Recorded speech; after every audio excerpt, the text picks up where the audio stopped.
Hello, everyone. Welcome to a new episode of Girl, Geek, and a Gay. Here to my left, I have the lovely Jaime. Hola. And to my right, ladies and gentlemen, the witch is back. Surprise. We got the Megan.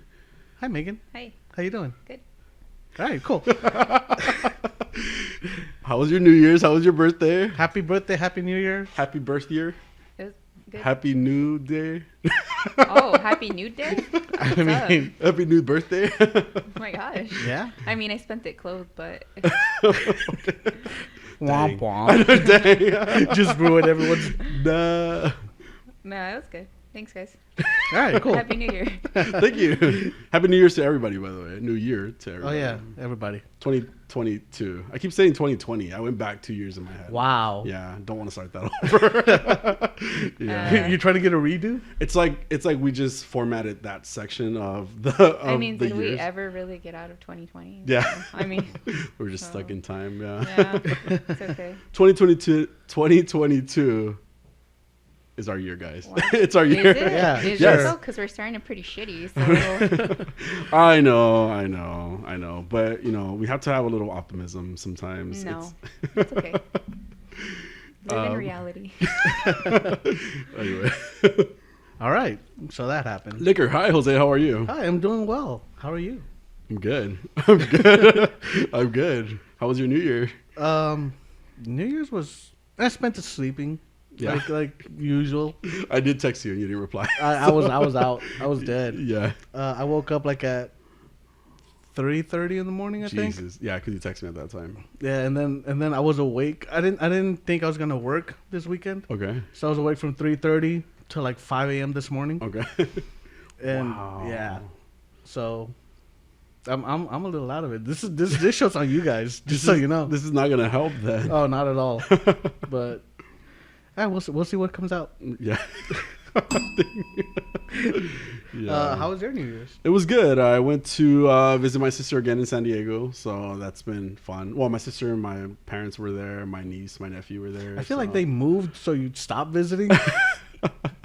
And it's the holiday time, so I told her, like, hey, if you want me to not go, you just want to reset and just chill, because I know you still have a lot to catch up on, you can let me know.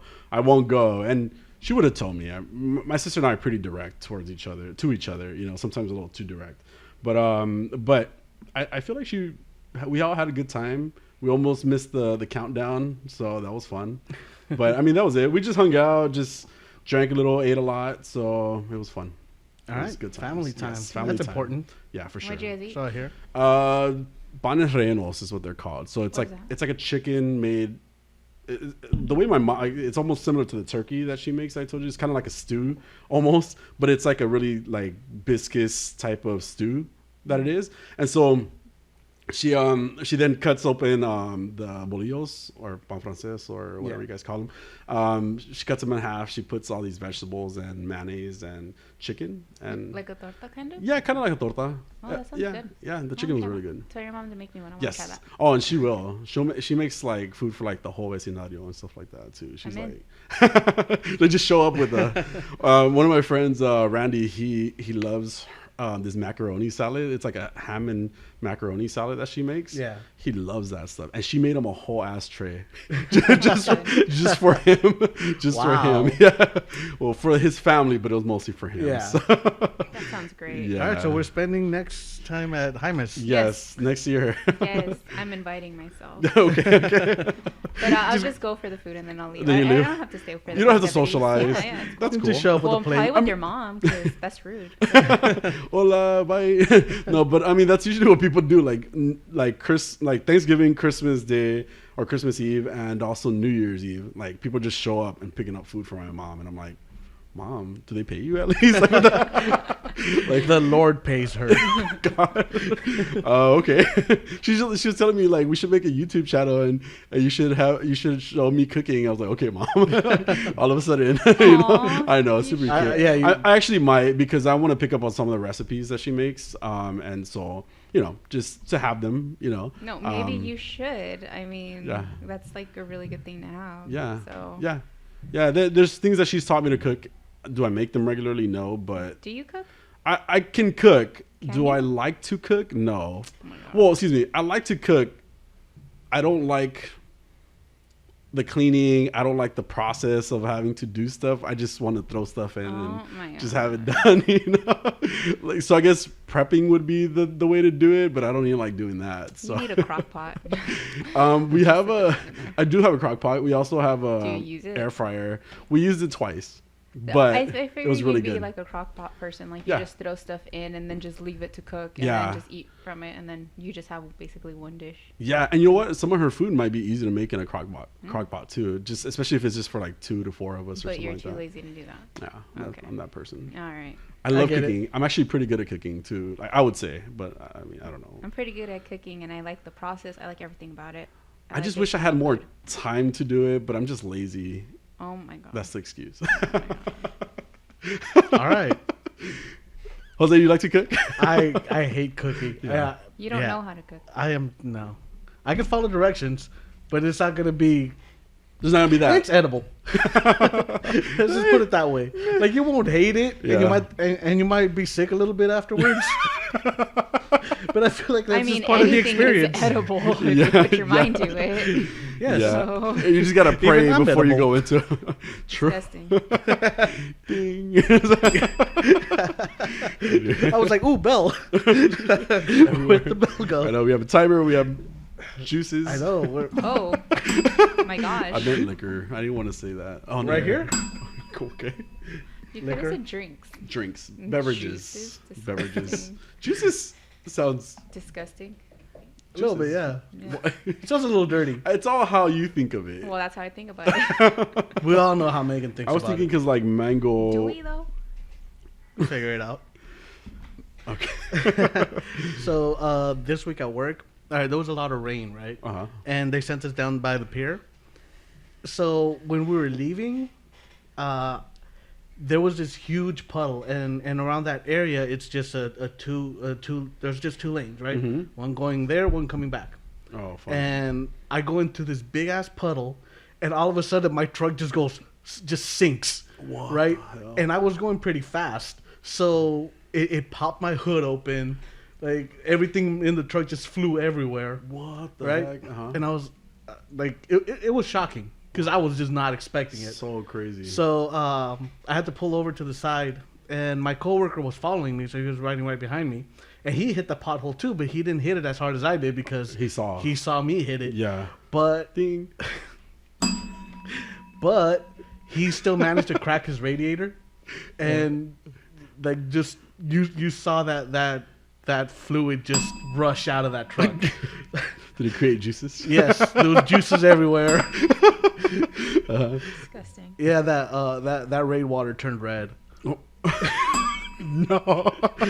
So we had to leave his truck there and get it like Inappropriate. He was getting towed at some point. All right, I made it like 5 minutes in, and I want to go home now. That was longer than most times. Maybe. So, yeah, crazy. Also, Snacks. ooh, I started Cobra Kai yesterday. Oh, I'm sorry. Oh yeah. No, what do you mean? I'm sorry. What I'm the just hell? joking. I'm just joking. I'm just Girl. joking. No, yeah, I wanted to start it, but then I forgot the password to the Netflix. So I just gave up. Yeah, I also finished Cobra Kai yesterday. Wow. Yeah, was it good? Oh yeah. Yeah. Oh, did Yes. they Cool. upload the whole I'll season? look for Yes. it. Oh, It's wow. Netflix. Wow. Oh no, but Netflix does episodes like they do it? No, No. not at all. Mm-mm. Wow. Okay. Baby, Netflix- they give I it just all got- to you. I just got used to Disney Plus then. Yeah, I highly enjoyed it. Yeah. It was great. I've Awesome. been watching Veep because remember I told you I'm looking for like a sitcom to Yeah. just play in the background. Yeah. So I've been watching Veep. I'm like almost 4 seasons into Veep, also in a week. Wow. Yeah, well, there's only like What 10 is Veep? episodes. It's a comedy show about the vice presidential office with Julia Louis-Dreyfus, Oh. Who's Julia? Oh, from, Elaine. Yeah, yeah, yeah. Yeah. Okay, yeah. and it is really funny. Oh, okay. I've been enjoying that. Cool. But other than that, really, that's been my week. That's TV and work. You know, did you get to see Encanto by any chance? Oh my god, yes I did. Did you hate it? Yes, I absolutely hate it. That shit was trash as fuck. What? It Yeah, was so and- good. Okay, as a person who really enjoys Disney movies, Uh-huh. like in a natural amount, Uh huh. it like I watched it because First of all, I don't trust him. Second, Yeah. because But I was right. I've never I spoke mean, about. to her, yeah. I've never spoke about like Disney movies with him. Mhm. That's not like, let's say, Marvel or anything like that, right? So like not actual Disney movies. Yeah. So I never really thought like Jose actually watched Disney movies. Yeah. So I didn't trust him for that. It was like, okay, well maybe he just doesn't like Disney movies. Yeah. And he was doing it for other reasons, right? Yeah. So I was like, and then at work they were like, oh my god, Encanto's so good, so good. And I was like, Just like that, oh, too. yeah. Because that's exactly what people that like Encanto sound like. I like the Encanto. true. It was so Point good. and Prove you it. sound like that. There you are. But what didn't you like about it? Well, okay, I'm getting there. Oh. I'm trying to go Someday. through the story. Oh, wait. So you know, I'm just like, okay, let's watch it. So yesterday I was like, okay, I'm nothing to do. It's my birthday. I'm gonna watch it. So I started watching it, and at first I was like, oh, they're fucked up to this chick, you know, like to the main character, Maribel. Mirabelle, yeah. And I was like, oh, like, you know, they're really fucked up to her, like, you know, it's messed up. And then I realized, like, well, she's not listening either. She's fucking trash too. my Like, God. she's not paying attention to her family. She only cares about what she's trying to do. Like, no matter what, like, yeah, she's trying to help her family, but she's so wrapped up in her being noticed that she becomes selfish. So I was like, okay, so bitch, you're a problem too. And then second, like, she doesn't realize that everyone else is carrying same weight and they're in the same boat as her. Yeah. It's just that she doesn't recognize it because she doesn't have power. And I'm like, that's how you're so wrapped up in yourself, you know? Yeah. Like, I like two of the characters. That was it, which was the little boy Antonio. I thought he was so cute. Yeah, I was yeah. like adorable and hilarious. Yeah. And I like Bruno because he was wild. Yeah. But Yeah. other than that, I like at the end they try to make you like the family, but I think it was kind of rushed. Like, there's no development to the grandma, like to actually like her. Yeah. She's just like, oh, I'm sorry. I'm like, bitch. No, you're not. Like, Well, you can't be sorry from one second to another. Mhm. You are the fucking problem, bitch. And at the end, I'm like, the whole family is trash. So that's it, except for Yeah. Antonio and Bruno. That's it. And I was like, I'm good. I don't really like this movie. I got you. Like, there was maybe like 2 songs from the whole film that I like. Yeah. Which is weird to me because I usually like soundtracks Yeah. from Disney. They're so like the whole good. thing. Mhm. Yeah, and this one was just like 2 songs, which is the main song, the Encanto song. Yeah. And then the Encanto song or like the family family song? The Encanto one. How does it go? Oh, the beginning one. I don't want to sing it. Where they No, talk she- about like Colombia and stuff like that, right? Yeah, yeah. Okay. So, Okay. and then at the end, like way at the end, Yeah. like they end with it. Yeah. It's not the Familia Madrigal, it's No? the Encanto Okay. one. And then I like the Caterpillar song. I thought that was cute. That was a really cute song. Yeah, and that whole scene, that whole story right there in itself was really good. Yeah. But that's the only parts that I actually did like. Yeah. Everything else, I was like, this family is trash. This chick, the main chick, is trash. Like, everyone here is trash. Yeah. Visuals, beautiful, Yeah. amazing though. That Colorful. is very true. Colorful, yeah. It was a beautiful movie. Yeah, I mean, and so what I really enjoyed about the movie, because it didn't have like a typical villain, right? Like, there was no like outward villain, right? Except for the grandma. She was the one that was kind of pressuring everybody Like to be. antagonist, more of an antagonist than a villain. Yeah, like she was the one that More everybody. of a Hispanic grandma. Well, even like just culturally, you can think about other type of cultures where there's these expectations by, you know, like the head of the family. So you're saying cultures are the villain. What?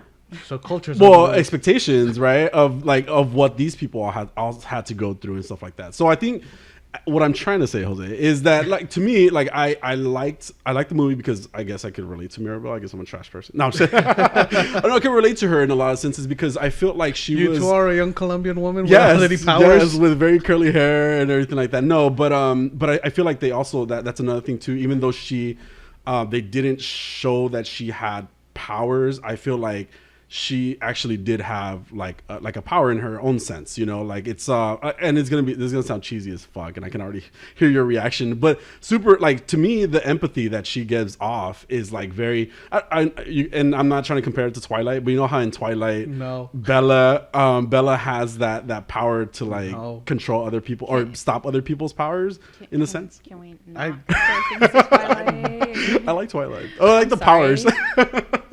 I like the werewolves. I like the powers. Anyway. All right, so Jaime just lost all credibility. So now you know what this movie. I didn't like the actress. What's her name? Kristen Stewart. Yeah, I didn't like her, but she always looks like she's like sad and smelling bad cheese. I can't. But anyway, I feel like Mirabelle really had like that. She was the one that like really had the empathy. I feel like a lot of the things that, and I talked about this with friends already, like a lot of things that she was seeing, like the house cracking, was actually like her grandma's I get emotions behind it. I get what you're saying with that.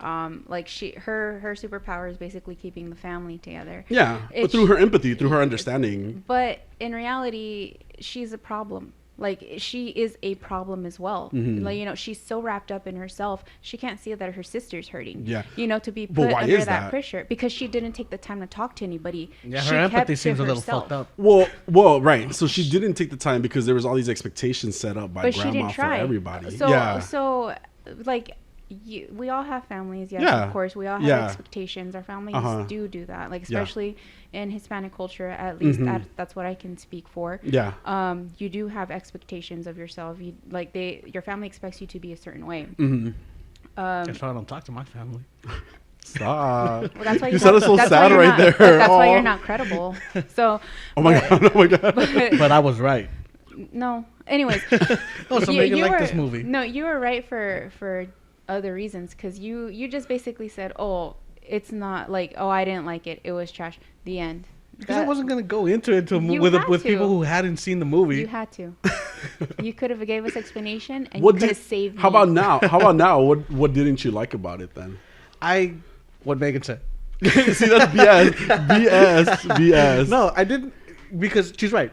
Everybody was trash. I didn't like any of the characters. I didn't like that nothing gets explained. For instance, you're never explained why they're given this power. Oh, right. You're never explained why this power is kind of taken away. I guess they kind of try to do it with like, oh, the grandma's kind of building up all these expectations and trying to control the family, and that's kind of why the power is going away. But it doesn't really build on that. Yeah. And then the fakest part of the movie is that the grandma apologizes. Because everybody who's had a Hispanic grandma know that they never apologize for anything. Exactly. Ever. And also that they get their powers back at the end. I thought that part was really, I really didn't like that part, because then it shows that their specialty does come from their powers and not from who they are. Just from what they did. Yeah. I agree. So better? Yes. All right. Absolutely. Yeah, good. Yeah. Now finally. You're right. I know, all of a sudden. Right. Now I agree now with everybody you. has seen the movie. Yeah. So it makes you try to cop out a second ago. And you know what? Yeah, you're right. Grandma never apologizes. But they will come to a realization and fix it in their own way and make you food. That's what I've learned. And this bitch did not make any food. No food. Yeah. That was the mom that was saying. By the way, I have a theory that Bruno's actually the gay psychic in the family. Because he was the only one that wasn't married. He was psychic, gay my psychic. boyfriend just went with, he's the goth kid. And he's living in the closet? Yeah, he's living in the closet or in the walls. There you go. See, Bruno was the gay one. I've never heard of that. How was there he's living in the walls. He was living Did you come out the wall? I came out the closet. No, you came out the wall, apparently. Came out the wall. From behind the fucking picture. Well, if there's a fucking door. It's just a wall with the door. That's what it is. No, I really enjoyed the movie though. I thought I can understand what you guys are saying about how these people are. And the music was terrible. It wasn't that bad. It was terrible. It was not that bad. That Familia Madrigal song is a fucking earworm. It was and cute. It gets stuck in my head, and I hate it. That's why you hate it. No, you just don't like being happy. I hate it. And then, like, the bitch seriously just rhymed Madrigal with Madrigal. No, constantly. There was Come a up lot another of word like with it. like the songs I did not like. There was only two that, like I said, two. The I don't even Encanto remember. one, because it just sounds like something I can like kind of party to and dance to. And then the caterpillar one, I thought it was cute. Yeah, it was really cute. But everything else, like if you listen to the lyrics and you like actually like, I could tell, they're telling a story, right? Yeah, but at the same time, there was a lot of stuff that was just so out of balance. I was like, ew, this isn't the song. Why? Yeah. Like it just didn't make sense to me, and I don't like the music. Again, I'm a huge Disney fan. I usually tend to like the soundtracks at least because they're freaking catchy. Yeah. But none of it was like really good to me. I mean, I really did enjoy it. Even the music, the kind of the story. I know we even said like, most of the times grandmas don't apologize, but I think it's kind of like trying to wake up people from that type of situation. My grandma ain't watching that shit. Well, no, but like other people, like even our generation, you know, the reason that we are the way that we are sometimes is because of our families. And I could say that to my family, you know, like the reason I am, or I'm actually probably the most expressive in the way that I feel towards my family. Maybe that's where I connected with Mirabel a lot, even though, you know, again, you guys are saying that she wasn't as empathetic as she was. She was trying to support Antonio as much as she could when he was going through his stuff. Eventually she started talking to her family, but at the same time, it's like all these walls were created around them because of the grandma. But I can't relate to the grandma part because I didn't grow up with my grandmas. I can only relate to like my parents. I didn't grow up with my grandma, I grew up with my grandma, and she was fantastic. She was a great woman, She is a great woman, strong woman. Yeah. It's just the fact that she wouldn't apologize. She just make you food. Yeah. And I'm like, all right, grandma, but we're good. And that's the thing, right? Like, there's a way to also express yourself and be verbal about it. Because just because you make somebody food, I'm not saying that that's devaluing your grandma's food. Wow. I'm just devaluing my grandmother's No. What I'm saying is like what he said. What I'm saying is that there can be. And we got a name for the episode. Oh my god. That's the thing I feel like we can all kind of learn, right? We can speak, you know, we are allowed to speak and tell each other how we feel. No. You know? Exactly. We don't do that in my family. Okay, but see, that's exactly the point of it. Eventually you all learn. But that's the thing is that, so like I could take my family for example. Mm-hmm. We don't say I love you, we don't hug, we don't do any of that, right? But like we are always together, you know. We love each other's company. We like to drink, we like to hang out, we like to be together, you know. Again, my dad just started hugging me since I moved out. You know, he just started hugging me and I was scared. Like the first time I was like, who's dying, me or you? You know, like it was really scary. But you know, my dad just started hugging me, and we don't do that, you know, in our family. But the love is there, the connectivity. But I also talk to my family, so I know what my sister's going through. I know what's going on with my mom. I know what's going on with my dad. You know, my brother. We don't talk about him. He's Voldemort. But anyways, he's Bruno. He's Bruno. Oh, poor Bruno. No. The gay one. No, my mom loves my brother is my mom's favorite. So you know, he's in the family. I choose not to. I choose to Bruno him. I have one of those. But anyways, but you know, so you have different ways of connecting. Yeah. It's not, but at least we connect. Yeah. This girl, Maribel. I guess. Mirabel. Okay, I'm sorry. No, it's okay. Mirabel.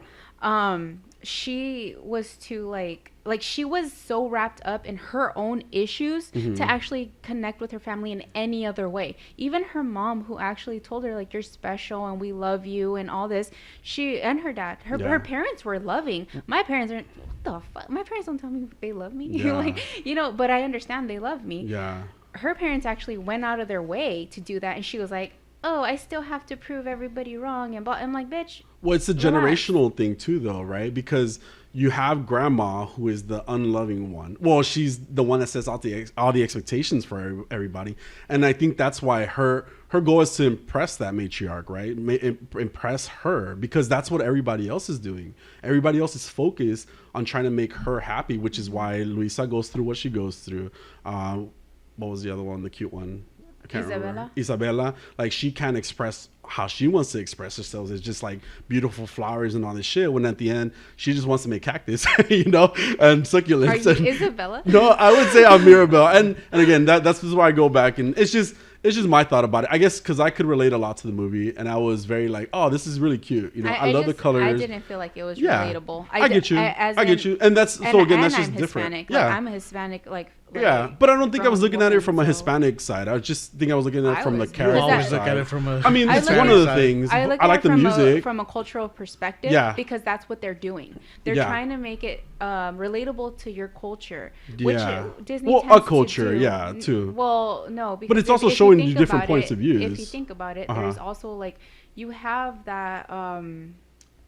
Yes, they're Colombian. Yeah. But a lot of Hispanic culture is kind of the same. Like, it intermingles a lot. Similar. Not as in like oh, like the things they do, traditions and whatnot. It's more like values, family values. And a lot of them are intermingled that way.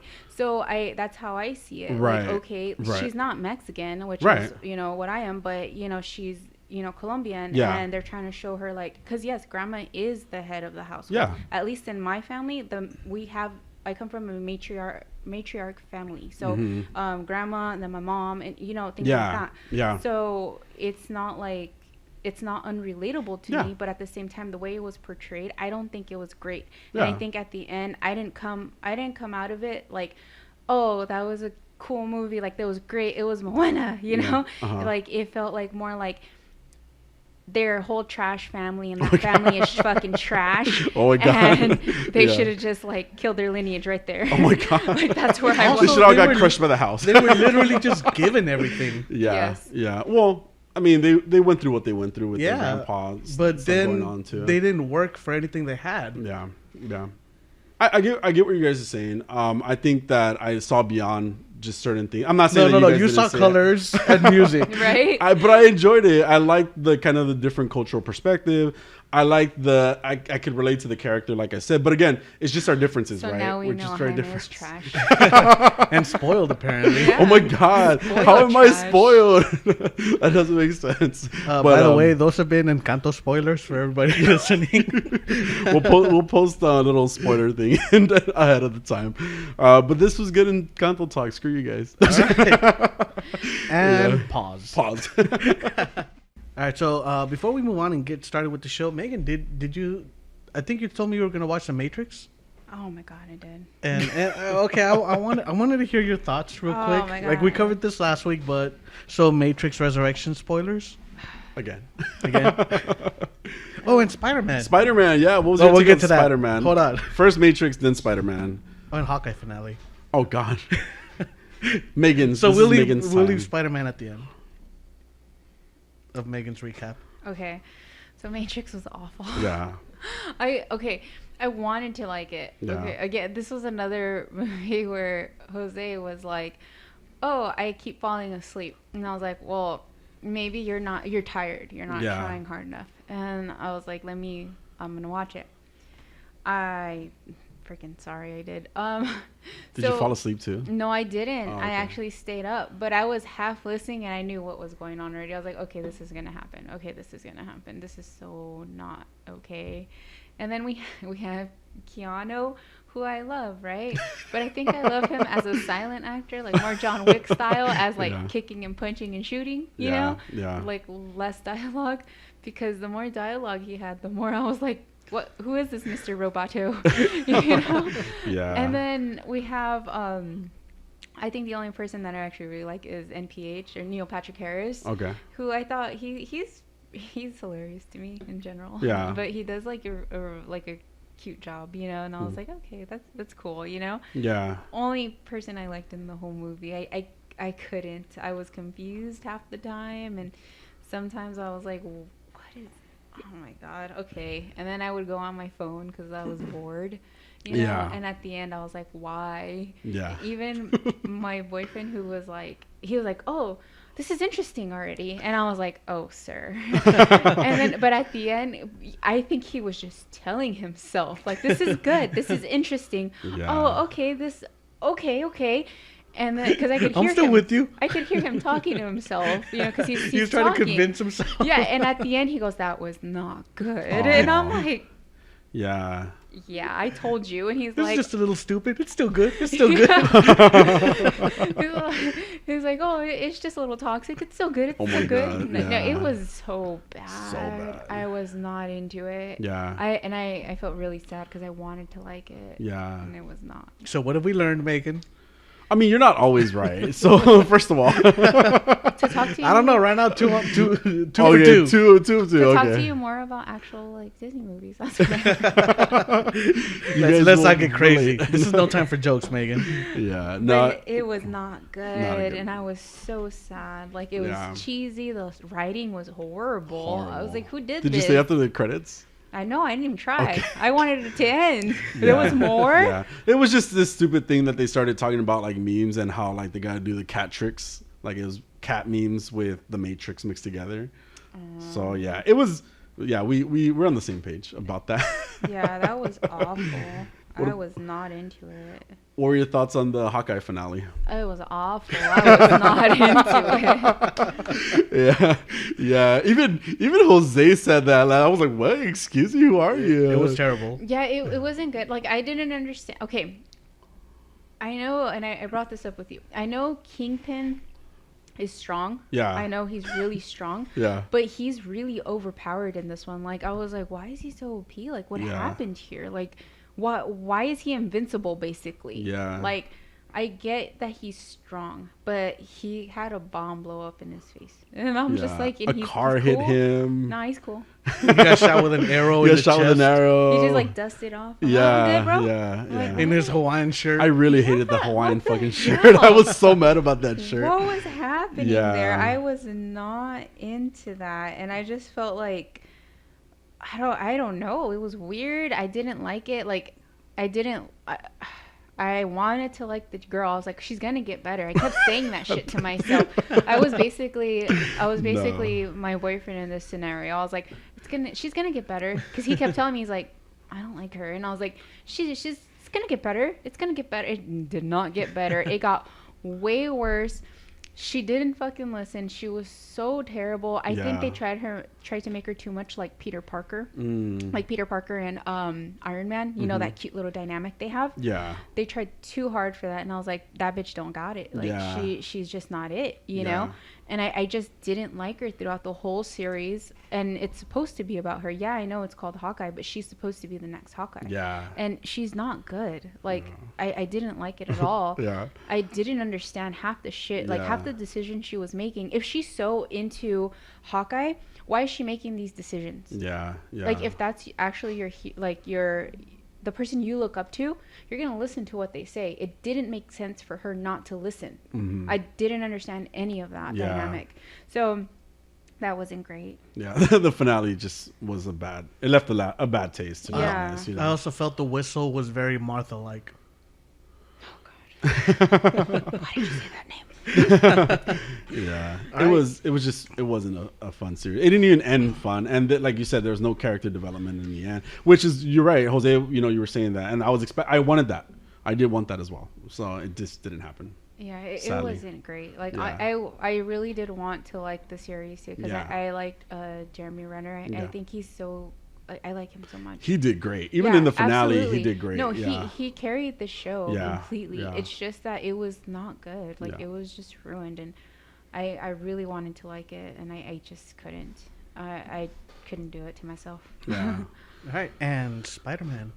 You saw that too, right? Oh my God. Finally. Oh my God. Don't talk about it, guys. I'm going to cry. Oh. You're already tearing up. Oh, every so time, cute. guys. So cute. Like, so it was so amazing going from trash to like glorious. I need to watch it again. Like, I just need to. I'm glad that I made the decision to watch it in theaters. Yeah.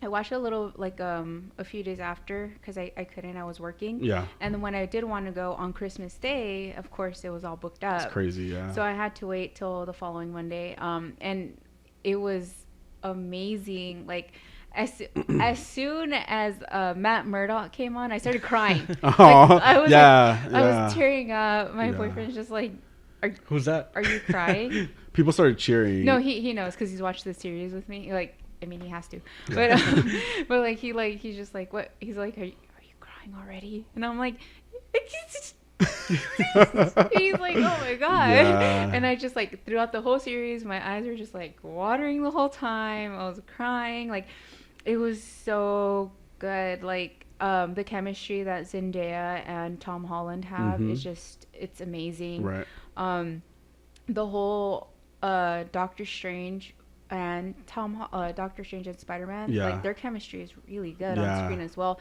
Even the end where he's like, well, everyone that cares about you will forget. You know, he's kind of reluctant to do it. Yeah, because even himself. He's getting teary-eyed. And I'm like, like, I ugly cried throughout the whole thing. And then they freaking Uncle Ben May, and I was like, yeah. And William Dafoe.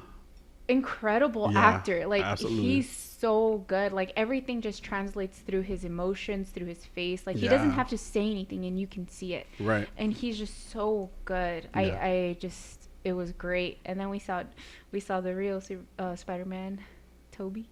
I was like, Toby Maguire. And I love him. I think he I was going to ask which one was your favorite Spider-Man. Toby. Okay. I think he's so, like, he's adorable. I just love him. I love his little awkwardness. And he looks like Into the Spider-Verse. You know how they use his likeness? Like, is he Into the Spider-Verse or no? No. But they use his likeness, it's right? Jack Johnson, I think, into the Spider-Verse. He looks like freaking he looks like the character, and I just made like a lot of. You didn't have kind of like that dad vibe almost, you know? Yeah, it was cute. Yeah. My favorite was Andrew Garfield. I'm sorry. Even in this, but he did really well. He did well, but he was just kind of like, I was like, girl. Well, he's kind of the breakout star of the movie, by the way. Like everybody all of a sudden has become super fans of him. No. Well, a lot of people. I should say a lot of people, not Megan. Like, I mean, he did that. Like he did have moments where I was like, oh, that's adorable. Like when he's just disgusted that it's like coming out of his arm, he's like, ugh. And I'm just like, I get it, dude, it's gross. But you know, like a lot of the times I'm like, you're just too super cute, and I don't like that. Like Tom Holland is cute, but it's because he's the kid and he's ditzy. Yeah. So I'm like, oh, like, and I feel like he's like that. I've always said Andrew Garfield is too cool to be Spider-Man. Yeah, you said that last time. Yeah, but I mean, you know. Is his cuteness and coolness and charm work to his detriment as Spider-Man, I think. He's not as awkward. Like he's not awkward and quirky like you would see Tom Holland and what's his Toby. name? Toby. And Toby. You know, like he doesn't exude that awkwardness. He's more like, hey, and I'm like, no, get out of here. I think he's so adorable. He's just very adorable. I know. I'm just saying, like, I loved him as Spider-Man, but maybe I just loved him as an actor then in general. You know, I mean, he's like, I don't think I look at him for like, I'm not looking at him for like his looks though. I just love the way he portrayed. Yeah. I really like the way Scarlett Johansson portrays. He's probably really hairy too somewhere. I'm just saying, body wise. Shut up, Jose. You're like you're not gay. I'm saying. Anyway. No, it was just a great movie. Yeah, it was a great movie. Like it's a great film, and like that whole like fight scene on top of Captain America's shield. Yeah. So good. Yeah. That was great. It was fantastic. Yeah. I want to watch it again. Yeah, like, same. That's a movie I do want to watch again. So, and it made me more excited for Multiverse of Madness. Mm-hmm. I think that's gonna be so good. So you saw the trailer afterwards, right? Yeah. Well, I seen it beforehand. Oh, cool. Because it came out before I was able to go to the theater. Oh, okay.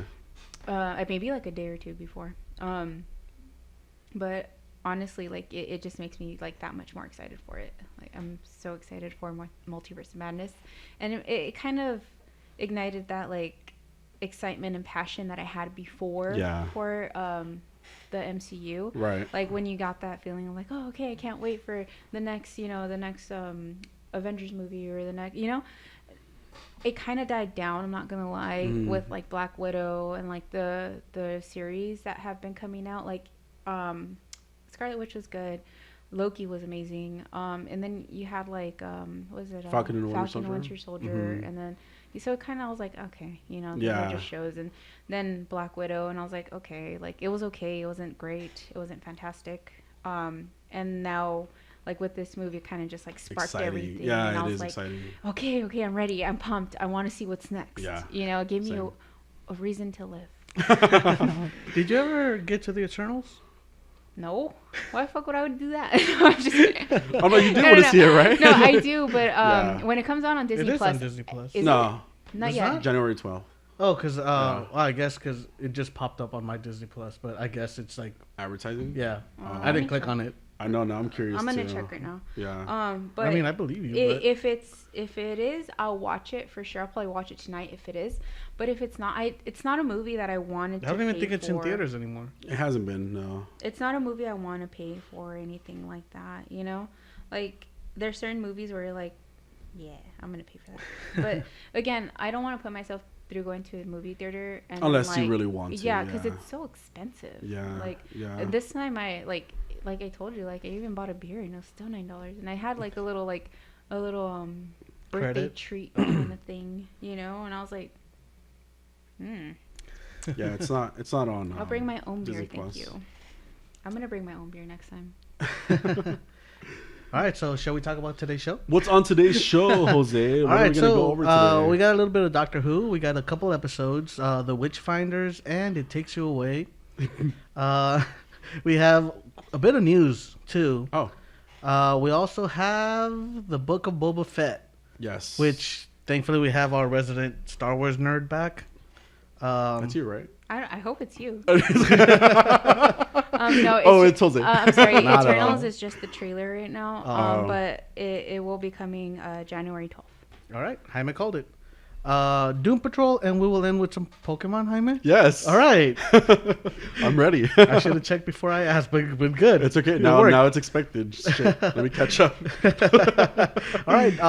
Doctor Who, The Witchfinders. Doctor Who. Jaime. Yes. So The Witchfinder. You good? I'm good. You know, my normal crazy self here. Okay.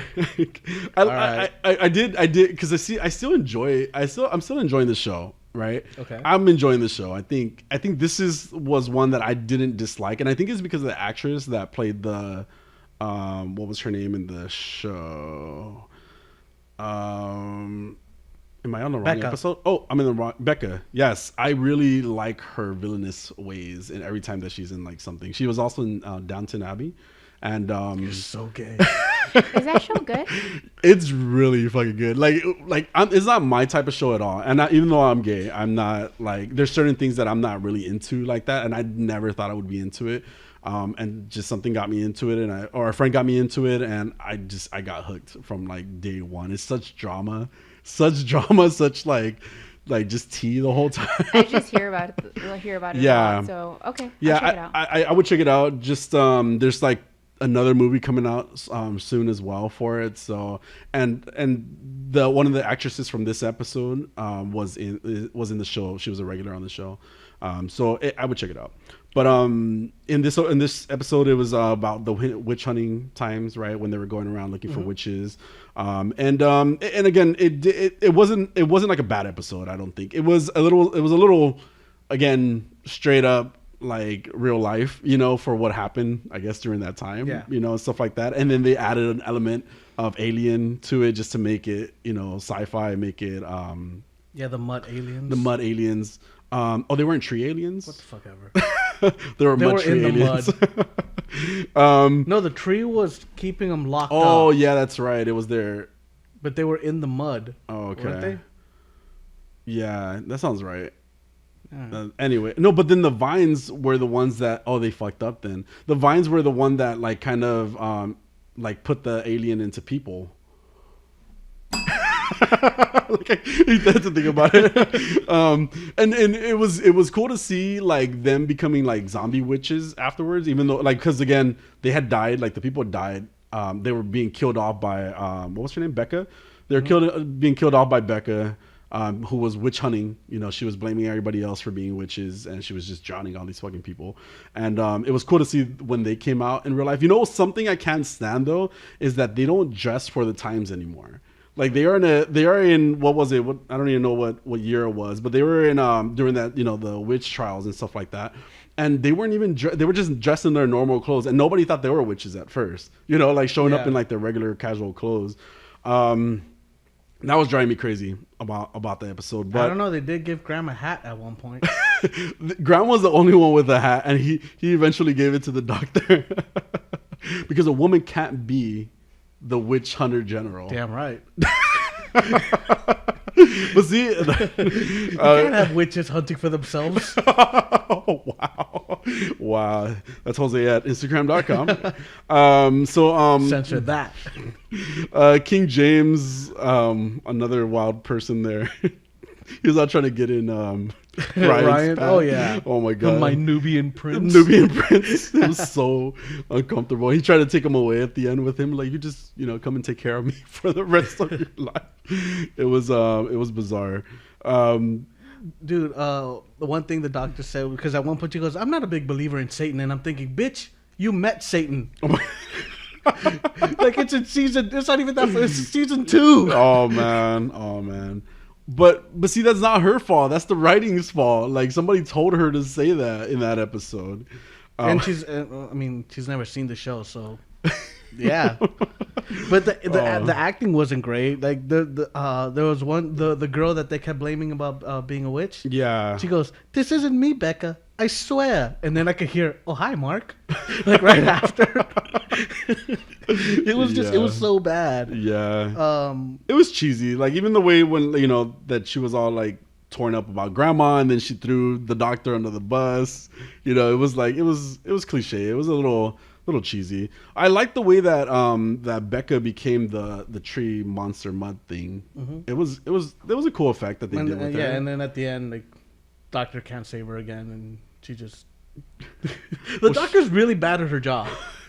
She saved, but again, you say this about this doctor. The doctor's always been about the greater good. The doctor's never been specifically about just saving that one person all the time, right? Because then he would have saved. He would have saved everybody. Like he would have saved everybody that he wanted to not lose. Okay, no. Well, no. I mean, like when has the doctor just been like, you know what? Yeah, you're on your own. Well, when what's her name went back in time, Amy, yeah, good job. I couldn't remember it. Amy Pond. Yeah, he could have traveled back in time. What was the reasoning behind that? Because of the. It's a stupid reason, but they did give a reason. Yeah. The temporal timing around that year in New York was all fucked up, so he couldn't take the TARDIS back to that year. Yeah. But then, of course, he could have taken it to the year after, or the year after that. Yeah. So yeah, you're right. Yeah. But they're trying to give you closure too, because Amy doesn't die. She goes back and lives her life with Rory. Yeah, I get it. But I'm just saying, like, but the doctor's generally about the greater good. Like, he's more concerned. He always lets people die. There was an episode in the Capaldi season, and I think it was the ghost Capaldi ship. Didn't give a shit about anybody. but see, and he tells you. But see, that's the thing. That's how the doctor is. But that's not this doctor. But that's the doctor in general, because the doctor in general knows that they can't save everybody. He cared. I just watched the Christmas. Christmas. I watched the Christmas episode, the one with Capaldi, where he comes back and like Bill's there, and I was like, Bill. It was nice. But he does care. You don't like Bill? Well, I love Bill, but they fucked her up in the end. It just pissed me off. He's mad that they killed her. Yeah, and then she came back as a fucking like mirror ghost thing. Mm-hmm. Yeah, got it. Everybody comes back as a mirror ghost thing. Yeah. But that's just my thought about how the doctors are. They understand the greater good, because even in that Bill episode, he's talked about how like not that Bill episode, excuse me, the one that she's about when she dies, they fucking make her into a Cyberman. Anyway, he says the same thing, like I think they're talking about the same thing. Like there's been so many people that he's gone through that he kind of just. And he also has a speech in that with Missy, where he tells her like I'm not a hero, but I try. But that's just who the doctor is. Yeah, but that's the key, and I try. Yeah. And this doctor's very much she's very much on a high horse. Okay. She's very high and mighty. Yeah. I don't do anything wrong. And then you know what? That's on you. She's very quick to just What if she can't save somebody? Like, what is she supposed to do? Like, how was she supposed? Well, I mean, I'm not saying she could have, but she's very much like, back away, leave her alone. Just look over here, look away, don't look at her. Yeah. If we ignore her, she might go away. Yeah. And then she gets so mad at James, King James for killing the witch. He was like, you had no right, we do that. But here's the thing. Okay, so wait, is this the one where they're in Salem? And it's not Salem. It's still in the witch England. Trials or some shit like that. Yes. Yeah. I saw that one. Yeah, it sounds familiar. I wasn't listening throughout the whole. We realized. But I recognize that one. Oh, fuck. Yeah. Wait, did we pass the frog? No, we didn't pass the frog, because that's right. No. Well, actually, we could just jump into the frog, but not like that. That's gross. Hold on. Okay, yeah, finish up your Houdini was the name drop here? Yeah. But again, you say these things, and I understand. I understand what you're saying in regards to, like, they have done it in the past, and just not as regularly as this doctor, right? But it has been done in the past. It has been done. So it is a thing that the overdone. Doctor does. Like, with most doctors, it's like, I met this person. With her, it's very braggadocious, which it doesn't. It's just it comes off as snarky. Like I mean. I feel like all the doctors are snarky, arrogant. Like that's just who they are, And again, I feel like the perspective is different on her because You know, I don't agree with that though. I get that. Because Missy was fantastic. Why would the stigma not exist for Missy but exist for her? And Missy is worse. Is worse in the way in her actual like her way of being, her own way of bragging. That's a good point. Mm-hmm. But she's great. She's fantastic. I absolutely love Missy. She's a villain. Yeah. Like not just that. Like I just need you to watch more because there is something in the show later that I feel really helps my argument. Okay. Well, and again, I'm not saying this is a good series. There's just certain points that keep me entertained enough to keep watching because I did fall asleep during the first part of the. I actually fell asleep the first time. So like I did kind of fall asleep. I mean. It was cool to see another alien monster, but again, it's real, right? This is what we've been saying regularly. And what? The Sonic doesn't work on wood. Did it not work on wood? It works on wood here. Okay. But why does the Sonic work on wood when just in canon the Sonic never works on wood? The writing. But you're back to the writing. Well, no, you're back to she overuses the Sonic. Yeah, I did say that. For sure. But the part I was referring to earlier is so she's so mad at King James, right? And she's ignoring him and she's not talking to him, and but as soon as they come up to the spaceship, she just turns around and is like, oh yeah, like it could do this, it could do that. And it's like, hold on, weren't you just mad? Like you were ignoring him. Yeah. Because you were so mad at him, but as soon as he sees your toy, you're like, oh, wait to see what it can do. Like, fuck you. So, by the way, they made an Doctor Who reference in Encanto. Yeah. Did you get that? Yeah, when I did. Little Antonio, was it Antonio? One of the kids opens their room. I think it was Antonio. It's bigger on the inside. Exactly. It was so cute. I literally yelled, Doctor Who. No, he was like, Jose. Are you yelled Jose? Well, Doctor Who and then do you Jose. do that on a regular basis? Yeah. Right. Every night. In my dreams. Just kidding. All right. Okay, so this is and then It Takes Me Away was the frog episode, by the way. Oh, I'm sorry. Yeah. Okay. It wasn't bad until it got to the frog part. It didn't fucking make sense. And you're right. Because the whole time I was like, oh, I think I said it to Jose. I was like, this was a good episode. Yeah. And then the frog came on. I was like, I'm done. I was legit like, what the fuck just happened? Why couldn't it just have been Grace? Or like, okay, so what happens in this episode is that there's a Coraline dimension. There's a Coraline. That's a good example, right? There's a Coraline dimension where dead people are brought back to life in order to entice people and get them to stay there, right? Mm-hmm. And so we got Grace, who died in the first episode. We also got some dude's wife, because that was the reason that this dude went into this whole like other dimension to entice people and to stay in there. And at the end, and so I thought it was. I'm like, okay, that's all the frog thing. It was just a necklace. Like I didn't think it was a big thing because Graham shows the necklace that he has, which is a frog necklace, right? That it used to belong to Grace, and I thought that was it.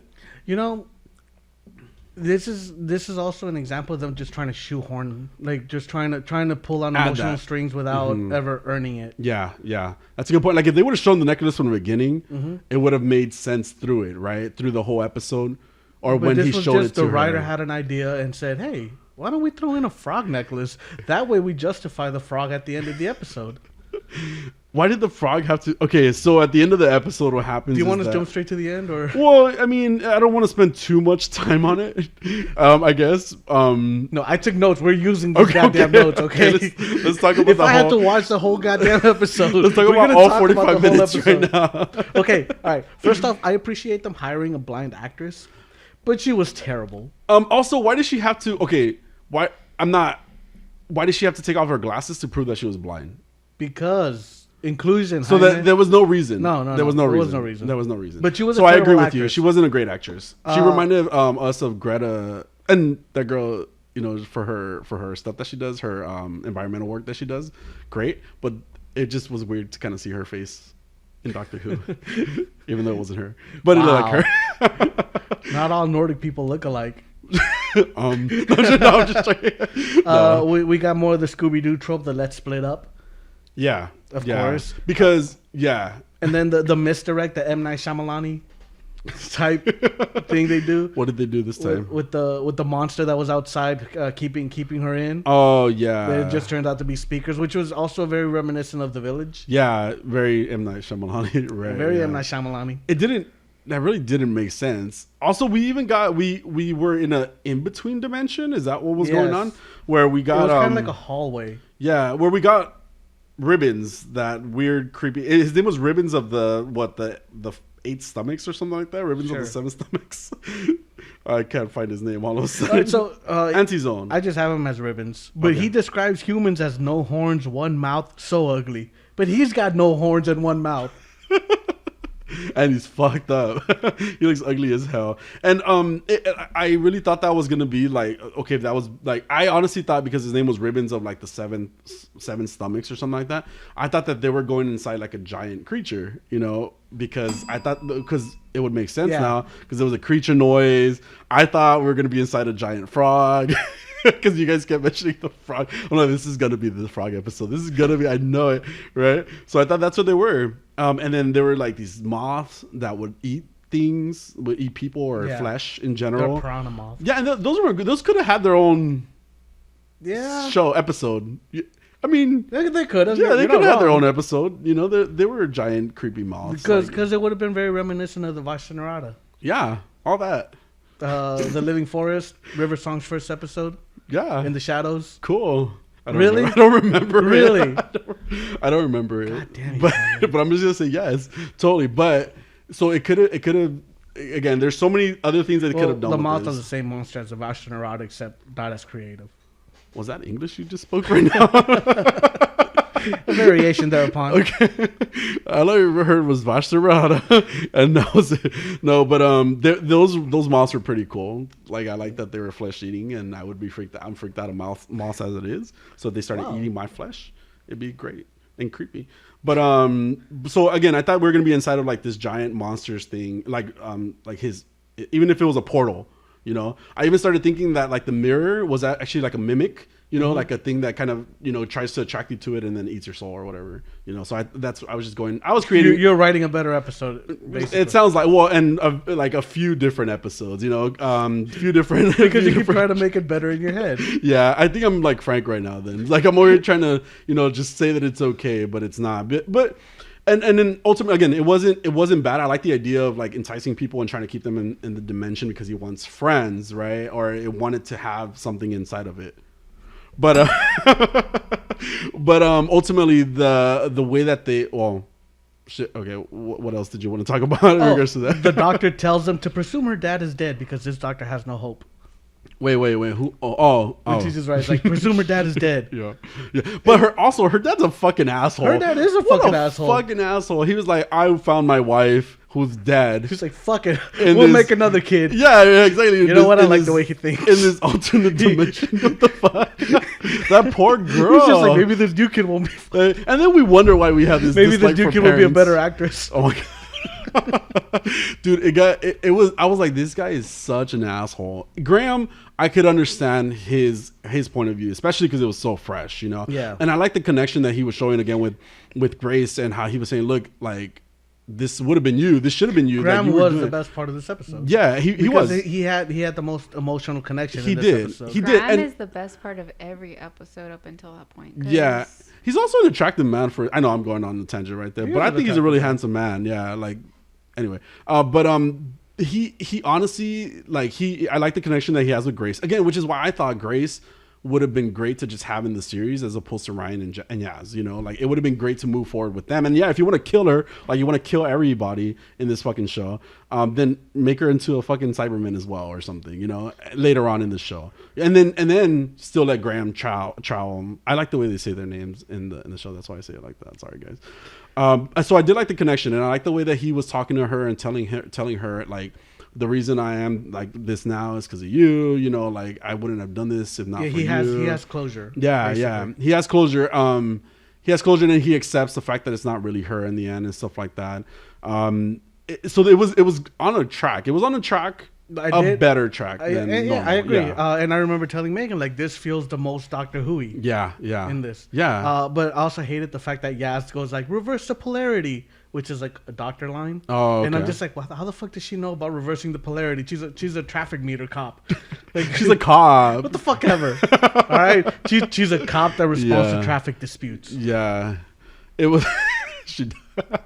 Poor Yes. I feel like they're downplaying her though a lot too. I mean, she's not. Again. There's just too many characters though. There's just too many characters, too many stories. And then we do get to wait. Are you? Yeah, so, I'm done. Okay. I'm done. Okay. So we do find out that again it's an alternate dimension that's essentially trying to entice people and keep them there. The solid track plane. Yeah. So which was a story that you heard as a child. I heard it. The doctor. Oh, okay. Okay. Yeah. Like her grandma Seven used to tell her that. So the way that the solid track decided to manifest itself was in the form of a frog on a chair that had Grace's voice. Awful. And it was the worst. It was the cheesiest, stupidest thing. Like it was again, the episode wasn't bad until you got to that fucking frog with the hand thing that it did. Ultimately when she convinced the doctor, or excuse me, when the frog, the multiverse, the solid track, convinced the doctor to become its friend. And she's like, sure, I'll be your friend. We'll be BFFs. If you let me go back, they became their BFFs. And great, they became friends. It didn't fucking have to be a frog. It did not have to be a frog. It could have just been a white wall. It could have just been like just pulsing so you guys vibes. Know, Dragon Ball Super did it better. Did they do that? Because there's something like that with Jeez, I can't remember the. I thought you said Jesus. No. Jesus is in Dragon Ball. No, what the fuck? What did I miss? Yeah, his name is Vegeta. There's this. I think his name is Zemo. Let me see. Dragon Ball Super. They do like a frog thing too. Well, no, he ends up like Goku because he's so freaking charming and adorable. Yeah. He meets like the creator of the universe or whatever. He can destroy universes with like basically just his will if he wanted to. But he's like a little kid. Yeah. And so what ends up happening is that they become friends. He's like, oh, just come down and play with me every now and then. We'll be cool, right? Yeah. And he's like, okay, but it fits because freaking Goku's a dummy and he's adorable, you know? As where this doctor is fucking terrible and sad. You know what would have been kind of cool? Like if they brought back, I don't know, who died in Doctor Who, or everybody, or the companions. They would have in this episode brought like a companion, but then again, they didn't want to connect it to the past. It's just because there should have been a reason why the Doctor wanted to stay as well. Because besides just sacrificing everybody else, besides trying to save everybody else, there should have been a reason why the Doctor wanted to stay with the other universe. Like there should have been a reason for that. And I mean, you could drop in somebody, that the Doctor lost at a point, River would have been great to kind of show in this episode. She would have been like a super emotional wife, Ty. And even though again she's a female doctor now, I don't see why that wouldn't have worked. Yeah. I mean, I don't think it matters. Damn, I need to write this show. Create my own episodes. But yeah, you're right. It was a good episode aside from the stupid frog thing. Yeah, that really fucked it up. That really sent it into like some other dumbass shit that we didn't need, to be honest. So I'm happy that episode's over. I agree. You all right? I'm perfect. All right, so speaking about Doctor Who, JodieWhittaker has finally signed off as a doctor. She said, the way they shot The Last Day was brilliant because they shot it in order and we never do that. I knew my last shot was my last shot when I filmed it, which was necessary for my head to make sense of it. Because, she needed the show shot in order for her to realize that, oh, this is my last shot. Stop. Me making this regeneration, like this is it. Because we're shooting it on the last day. Leave her alone. She's about to die. Leave her alone. But I mean, like, how do you not realize? Oh, I'm filming my regeneration scene today. Well, no. What you said that she said right now was that like the order that they shot it in was like that's the ending. I knew my last shot was my last shot when I filmed it. Yeah, like it's her closure. Yeah, okay. It's her regeneration. Do you know what every doctor gets? A regeneration. And they all realize that it's their last shot. Yeah. I get what you're saying. Racist. But it was necessary for her to make sense of it. I understand what she's saying. She means of course she she means it as like, well, like it's her, that's it. Like she's done. As opposed to filming like the beginning of the episode first, it wouldn't feel like an ending to her if she's doing the regeneration first. Anyway. You tried, Jaime. That was adorable. Next news. Atlanta. We're back at words I can't say. Well, because we're Californians. That's why. There's a TikTok about this. Yes, we've talked about this before. Yeah, I'm just reminding you. So Atlanta finally released a teaser trailer. Have you seen it? No, because I've been waiting forever, and then I gave up. I was like, it's canceled. That's it. They released a teaser trailer, and it looks like so much fun. Donald Glover, just time and time again, he's proven that he can write a show. Yeah. Brian Tyree Henry, he's amazing. Wait, is he the Paperboy? I love him. Yes, like Darius is amazing. He's hilarious. Lakeith Stanfield, that's his name. But you should check out it. Season 4. Season 3 is about to be out. Yeah, okay. It's really good. I might watch that. If it was season 4, it might be a little too much to try to catch up. There's only 2 seasons out right now. I think there's only 10 episodes. DoomPatrol, dude. Yeah, but that's only season 3. So there's only 3 seasons. That's why season 4 is the limit. Yeah. Season 3 is still like really long. I was like, fuck. Yeah, because it's like 20. Season 1? Yeah, I think it's like 20 episodes. That's how good they have been. That's why I feel like we're getting a lot of content. No. I mean, yeah, they're okay. Oh, and Xeno's the name. Sorry. Xeno. Yeah, it's not Beamon. Or the Omni King for Dragon Ball Super. Okay. Sorry. I'm glad we got that. I was like, what are we talking about that all night? I was feeling stressed. Okay, I think that everyone else was feeling stressed about it, so I Yeah. just wanted to say it. I was. Don't worry. Oh my God, thank you. He's lying. He's not. Expendables 4 Why? The Expendables 4 looks like Stallone is strapping on the beret one last time. Oh God. There's no official announcement as to when it's going to be released, other than 2022. Yeah. Okay. He made a guest appearance on our show. Yes. Oh God, I don't listen to this show. It was actually probably the first show that you weren't on with us. Yeah. Thank God. Yeah. We kind of share studio spaces now too. He doesn't ever show up on camera though. So. Oh God. He charges for that. Anyway. Yeah, but Stallone's back, Statham, Dolph Lundgren, and Randy Couture. They're all reprising their roles. They get worse. New faces include 50 Cent, Tony Ja. Who? What you call me? Tony Ja. Who's that? He's a martial artist. JAA. Okay. Iko Uwais and Megan Fox. I don't know who Iko Uwais is. Oh, poor Megan Fox. But Megan Fox she's expendable now. She's an expendable now. Terrible movies, and I'm all in. Yep. You would. Yep. You would. I'm gonna watch that for sure. Oh yeah, very much so. Oh look, guys, it's Encanto on DisneyPlus. Jesus Christ. Oh, speaking of terrible movies, But you guys thought Encanto was at least terrible one's movie. watchable. Encanto, yes. Anyway. Did you type in terrible movies? Is that what happened? On DisneyPlus, yeah. The Batman has a streaming date announced.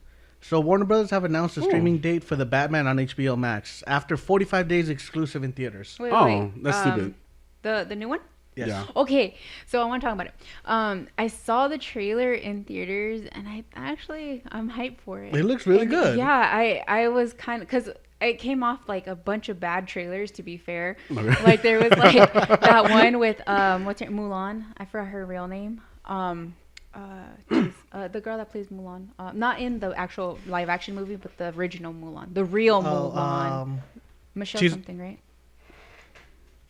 She's also in Mandalorian. Yeah, I forgot her name, but I love her. But she's in that movie, but it's like a multiverse movie, and I was like, no, girl. You don't think it's gonna be good? No. I'm actually looking forward to seeing that one. But wait, yeah, which no. movie? I'm trying to find because I took a screenshot of the name, and I told my friends like we have to watch it. It's called Everything Everywhere All at Once is the name of the movie. Yeah, I don't want to. I don't know what the hell. What are you guys talking about? I thought we were talking about the Batman. Well, no, but it's one of the trailers that came out before the Batman, and it looked awful. It did not. It looked awful. It's like a multiversal situation. Multiversal, awful. But it was really movie. cool. Like she was like a superhero in it too. Awful. So I didn't see this trailer at all. Watch the trailer. I'd rather and then not. It'll be trash. Yeah. Wait, you rather not because of Megan? Is that why? Yeah. Because what about me? You have I have to watch taste. the ambulance trailer. Encanto.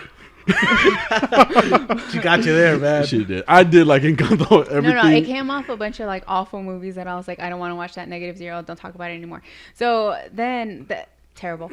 So then Batman came on, and I was like, that's the first movie I actually want to watch. Like, no, but it honestly looked really good, and I'm into it. I'm actually looking forward to it, and I have not been looking forward to any freaking DC movies since Christopher Nolan's. I'm just gonna watch it just because at this point, well, I mean, how far further down can they go at this point, you know, in my opinion. That's your thoughts into it. It actually looked good. Oh. And then the other thing that I was okay with was Morbius. I have been waiting for Morbius for like ever now. And I hate Jared Leto. But I think he was on the list of like most unlikable actors. Everyone keeps like, "Oh, you should watch Requiem for a Dream." And I watched it and I was like, I fucking hate this. Like, the only likable person is fucking was it the Wayans brothers, Marlon Wayans. No, and that's because I like him by default.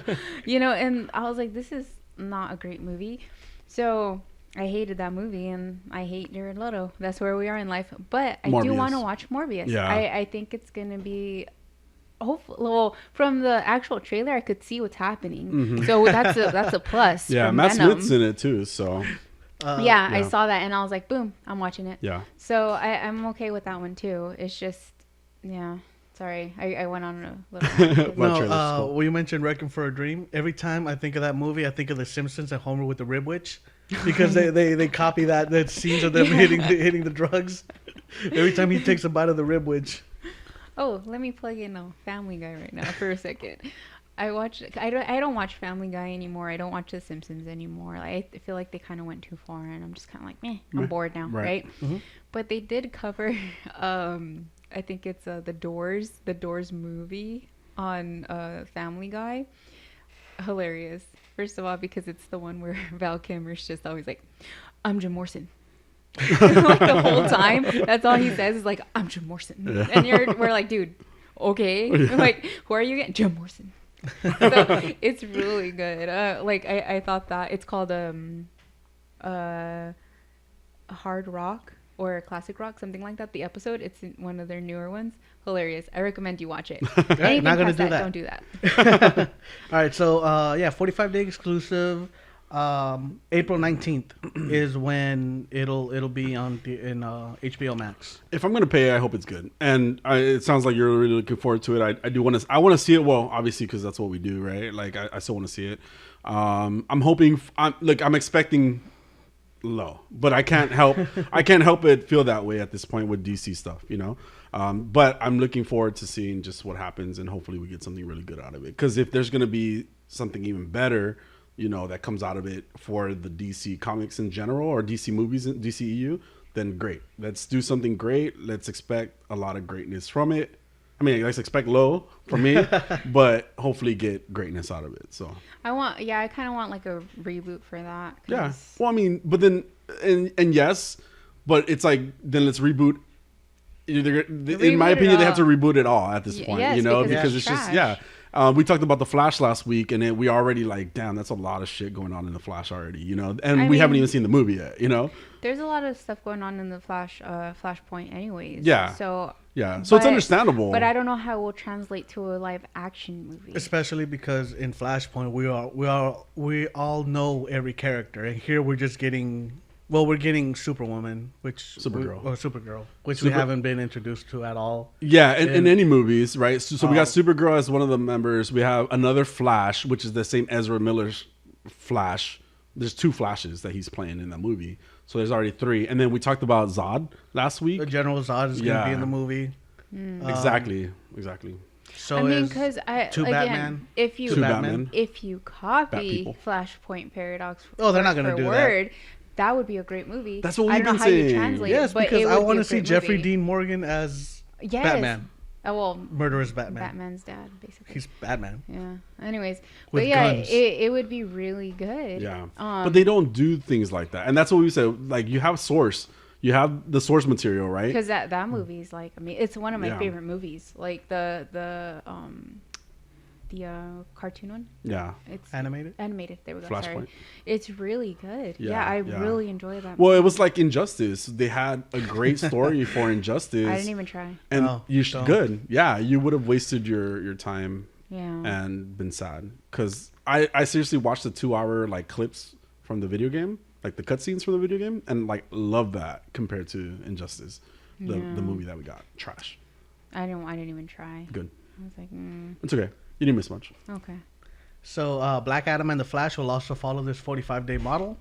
No, I'm just kidding. All right. Wait. Black Adam. Oh, Black Adam. That's the way he said it sounded like a movie, right? Black Adam is a movie. It is a movie. No, the way you said Black Adam and the Flash, I thought you meant like together. That's why I was like, oh shit. No, the Black Adam movie and the Flash movie. Thank you. Two separate movies. Flashpoint, right? Well, it's based on Flashpoint. Got it. We don't know if that's what it's going to be called. Got it. You sure? Sure. Because I could speak slower. Do it. Don't, please. So yeah, it looks like all Warner Brother projects are going to have that 45-day theater run now. Okay. So like Disney kind What of. everybody's doing, yeah. Yeah. So I mean, we had them releasing all their movies simultaneously on HBO Max. Yeah. Which during the pandemic. Yeah. That was great. It's getting worse, right? Like, tell them it's getting worse. Yeah. I mean, and so Omicron, if it continues, and if it continues, then they're going to be asked out at that point, because risk your life or watch a movie, Yeah. But wait 45 days. Wait 45 days. So speaking of Batman, another DC character is set to don the cowl for Batman number 121. On the cover, we see a picture of Lex Luthor in the Batman suit. So, I mean, that's happening. Yeah. Great. Why? Why you tell me that? Just so news. you know. It's news. Don't tell me this stupid shit. Well, don't listen. No, I'm trying not to. All right? I'm looking at this Tony Jaa guy, and I'm like, who the fuck is this guy? Yeah, I don't know him either. I looked him up. I'm like, I don't think I've seen that guy in anything. Martial artist.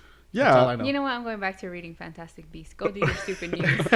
I've been looking for those movies and like on streaming, but it's not. Fantastic Beasts? Yeah. It just both of them just got released on HBO. Oh. Yes, I was nice. watching the first one last night. I'm gonna watch the second one today. Oh, cool. Then I'll catch that. I had to wash my brain from fucking Encanto, so I had to watch a good movie. I liked Encanto. So, yeah, I'm sorry, but I had to watch a good movie, So I was like, oh, Fantastic I'm Beasts. still not gonna watch them. I love Fantastic Beasts. I want to watch them. Also, I want to do a correction. You were right.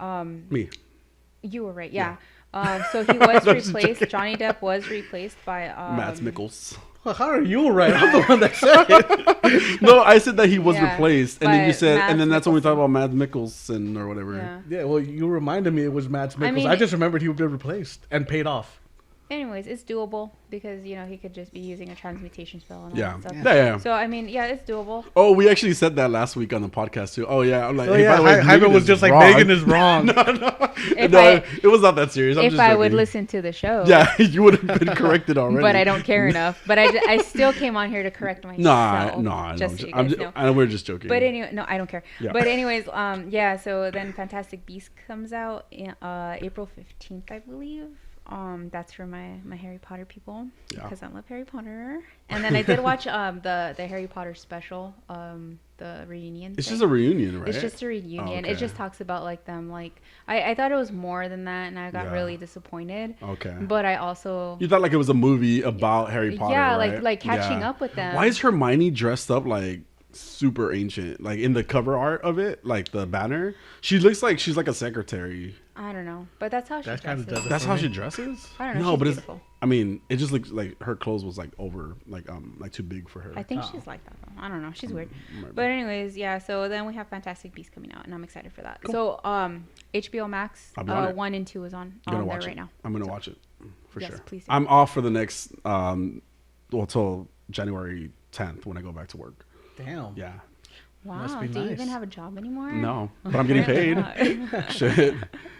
For not having a job. That loss is really working out for you. Yeah. What the fuck? News on Green Lantern, kind of. Sorry. The fuck? It seems that the new HBO show will be set in the DCEU, continuing the stories that started in Wonder Woman, Man of Steel, Batman vs. Superman, and Justice League. What stories did it start there? I don't fucking know, man. They started stories, to be fair, that never went anywhere. Yeah, the Justice League. I don't The remember Zack Snyder one? Yeah, that's the one where they had like the ring come off, but that's the only thing you see. Oh yeah, that's what I'm like. You see so the lanterns. So but you see like I'm like, cause yeah. Oh okay. So like one of the Green Lanterns died and the ring. So that was the start of the story right there. I don't know, man. Story. That sounds very DCEU. It will follow different lanterns, but everything we know seems to be inconsistent and various conflicting show synopsis. Yeah. Reports are that Alan Scott, the original Green Lantern, and Guy Gardner, which was one of the most hated Green Lanterns. Guy Gardner. Yeah, and Simon. He's the younger Baz. one, right? Like with the red hair. Yeah, he's the one with like the that flat top, that crew cut. Yeah. He's probably the most hardcore of them too, right? Yeah, he's just the one that nobody likes. Oh, okay. Simon Baz, it's also in it, but I don't know who Simon Baz are. Why didn't they start with like Jessica Cruz? Like I feel like that Jessica Cruz, was that her name? She's a Green Lantern, right? Sure. Am I making that name up? I don't like that they put the nutrition facts on the back of this alcohol. Like, I feel attacked. Jessica Cruz, yeah, she's a Green Lantern. In fact, there's a picture of Diane Guerrero for some reason. Why would they start with Jessica Cruz? I don't know. Why not just start with something different? Like, why does it always have to be freaking what's his name? But we're not getting Hal Jordan. No, I know, but I'm just saying. Or Jon Stewart. Yeah, well, that's what I'm saying. Like why not Jessica Cruz then? Why did we get Guy Gardner and the other one you were going to say? Alan Scott, the original Green Lantern? The original human Green Lantern? I don't remember. I don't know. So why are we starting at the beginning? Is that what you're asking me? Yeah, I mean, everything else is trash at this point. Anyway, go on, Jose. Well, there are conflicting reports, though, that Jordan and Stewart were the stars of the show. I don't know what the hell's happening anymore. What show? The Green Lantern show. Okay. Jesus Christ, man. Well, no, I thought you meant like an already existing show that they're conflicting because they're both going to be stars in the show. But you're saying that because both of them are in there and they're both Green Lantern, how are they going to do it? Is that what you're saying? Because it's supposed to be a Lethal Weapon type buddy cop show. Oh, that's weird. Because they would both have to have Green Lanterns, though, right? Yes. Okay. Because, I mean, Green Lanterns are cops. That's all they are. No, I know, but cops. Okay. But what I was saying is like they're just going to coexist in the show as Green Lanterns. Okay. I mean, different sectors. Oh, okay. So we'll get to see different sectors. I'm thinking it sounds kind of like an anthology type thing where you just follow different Green Lanterns in their own sector, which could be interesting. Yeah. But that's probably not what's going to happen. Yeah. But it could be interesting because then they could pick out like one that they want to go with, you know? This is a show. I'm not going to watch it. Yes, you are. DCU. I mean, Lethal Weapons in space with magic imagination rings. That doesn't entice me to do anything. Exactly. You know that, right? No, I know. I mean, Sam. Relatable. Oh my God. Like, I stopped watching, like, even the CW shows, and the CW shows are actually okay. Yeah. You know what? Not Arrow, though, because Dragon is boring. It's over. It is over. Thank After God. 8 seasons. 8 seasons? Yeah. I saw 5. I liked Arrow. No. I think the only one I liked was Diggle in that one. That was his name. Yeah. No. The end. But Diggle's wife, and she didn't have that much screen time. Yeah. Yeah. She was an agent, right? Okay. Yeah. Sorry, Jose. Yes. Sorry. I mean, I don't see what her being Asian has to do. Oh, I said an agent? I did not say an Asian. Was white? I know she was white. I just heard her go, she was an Asian, right? No, I said agent. Enunciate, Jaime. First of all, we're in California, so we don't do that. Anyway. So Marvel has been teasing an Avengers, X-Men, and Eternal crossover for summer of 2022 in the comic books. The event is called Judgment Day. It teases a potential all-out war between the three teams. Looks like the Avengers are currently occupying the corpse of a Celestial. Whoa. Yeah. They're just like living it. It's It's like the head that of one. the Like in Guardians of the Galaxy. Yeah. Nowhere, yeah. Yeah. So when they die, just get empty. That's it, right? Well, they just decompose. What did you say? They get empty? They're just empty. Hollowed out. Yeah. I think. Yeah. Well, people come in and dig out their Well, material. you know what? I haven't watched the Eternals, so I don't Well, no, I'm talking about Guardians of the Galaxy. Remember that was? Yeah, I know that they're scene living in the Celestial head. Yeah. Right. So they use like the leftovers. They use the leftover. I like that. It was still distracting us. Adolfo just turned around and showed us a picture of a battery. So let's take a quick break. He's like giving us cue cards. That was brilliant. That was great. Will Emma Stone come back with Sony? Sony is reportedly working on a Spider-Gwen project and wants Stone back for the role. Yes. Sources with credible track records of leaks when it comes to the MCU have reported that since the popularity of Garfield in No Way Home, Sony want to expand on it and the chemistry between Garfield and Stone. Amazing. So we will be seeing Spider-Gwen in Across the Spider-Verse, and Sony is reportedly working on a spin-off featuring her, Jessica Drew, and Silk. Oh, because Spider-Woman. Sorry, yeah. I forgot. I was thinking Jessica Jones for a second. But Jessica Drew is Spider-Woman. Yes, she is. Awesome. Did you know Cindy Moon is in No Way Home? Where? She is. She's on the debate team. Oh my God! Really? Yes. No Way Home. Yes. The debate team. What were they doing in were they debating? Yes. I don't remember that though. Oh my God. That's Yes. I don't remember the debate scene. Tom Holland is supposed to show up and he doesn't. He leaves. He leaves them. To go talk to the okay, it doesn't matter because I can't remember. Well, yeah, that's cool. So that's the news. Really? Did they name her by name in that? And like they said that's Cindy Moon or like I'm Cindy? pretty sure they do. Oh, okay. I have to go see the movie again. Fuck. That's cool. Will Ghost Rider be joining the MCU? So reports say that Marvel has been developing a Ghost Rider focused project since 2020. In a now deleted tweet, Charles Murphy, someone with a credible track record, said that an actor had been chosen for the role and they were already in talks with him. He didn't give the name or if it was going to be Johnny Blaze, Robbie Reyes, or Danny Ketch. Who I have no idea who the hell Danny Ketch is. Everyone was speculating. Robbie Reyes, right? No, they wanted Keanu Reeves. Oh, they're speculating Norman Reedus. That's who it seems like it might be. I'm down for that. Yeah, me too. Yeah, I mean Norman Reedus for sure because I'm sorry, Keanu Reeves. No, we can't give him that. We can't give him. Yeah. Go ahead. Although I mean, like once he's got the fiery head, I guess we could have someone else dub the audio. No. No, Norman Reedus would be good. I agree. Yeah. I really like him. Yeah, same. Yeah. Give me some dare. Yeah, because since the news broke, Norman Reedus is currently said to be the actor that Marvel Studios is talking to about the role. Let's do it. I hope so. Yeah, I same. honestly really hope That'd be so. great. I mean, I know it's He's just great. speculation, but honestly, Yeah. I really hope so. He's really great. Yeah. So I mean, that's all I got on the news section. Do you guys have anything? No, sir. All right. So I insert in my news every time I get a chance. So. Yeah. we could start with the Book of Boba Fett. Cool.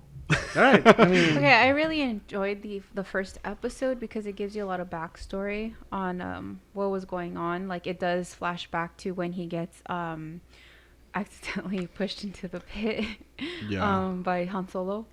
You know, so I really enjoy like how he got out. You get to hear like there's a lot of effects that you hear from like I forgot what the sandworm thing is called, but is it called sandworm? It's not called a sandworm. I think that's Beetlejuice. But it's called something else. I forgot. But you can hear it. Like, you know, they do the heartbeat and then you can hear the cry has like this weird like pig squeal kind of thing. Yeah. And then he ends up you see the stormtrooper because it devours you for like years. It doesn't like eat you right away. And, you know, he goes and he's like gets air through the stormtrooper's helmet and then he busts out, you know, and then he gets taken by the Tuskens, you know, and I thought it was really cool. It was a really cool story.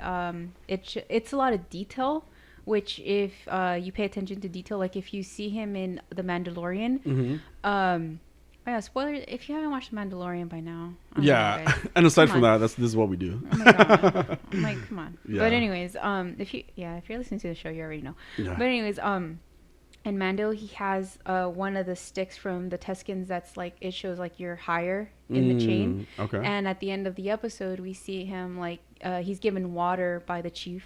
You know, the Chief Tusken. Even the little Tusken kid is taking credit for defeating that giant lizard thing, Goro-looking monster. Yeah, that's funny because that's what I had too, Goro. Yeah, I was like, hey, that's Goro. But yeah, he's taking credit for it, and you can see he's taking credit for it. You know, and the Chief's like, fuck this kid. Here's some water. Yeah. You know, but you see he has that the stick, the same staff. kind of staff. Yeah, sorry.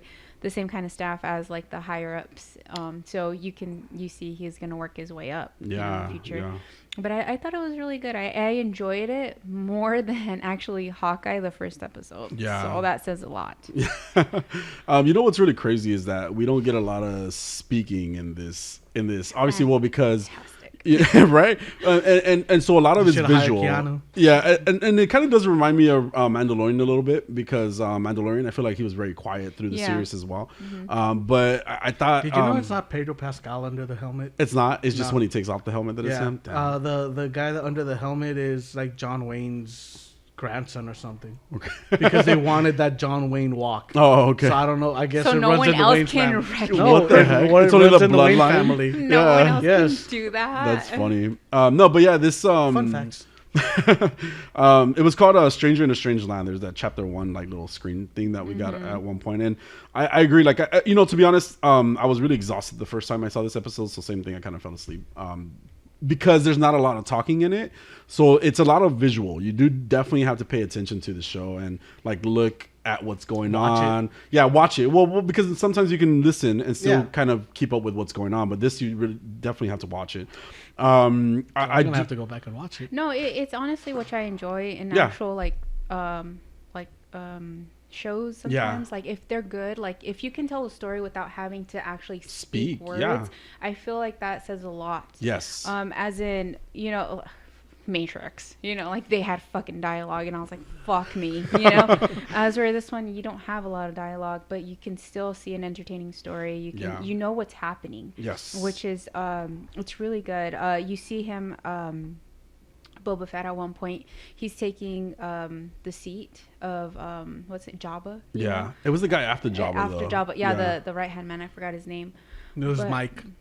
Yes, Mike. That sounds like a Star Wars name, Mike. No, well, you know what? They had Ben. Obi-Wan took Ben. I'm like, oh, okay, sir.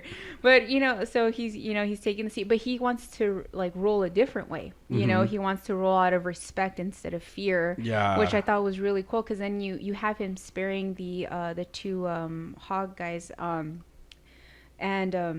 Rocksteady and Bebop. Oh God! I thought I listed the names. I can't remember their names right now. Like, I don't know. Anyway, I'm drinking. So anyways, it pays off at the end when they're getting attacked. You know, like not the end, but toward the end when they're getting attacked. Yeah. And they come and they do defend him. Yeah. For sparing them, like because they're nowhere to be seen. Right. After they leave the sexy people tavern. Yeah. And I know. Yes. After they leave the sexy people tavern, they're nowhere to be seen. Mm-hmm. But as they are getting attacked, him and Fennec.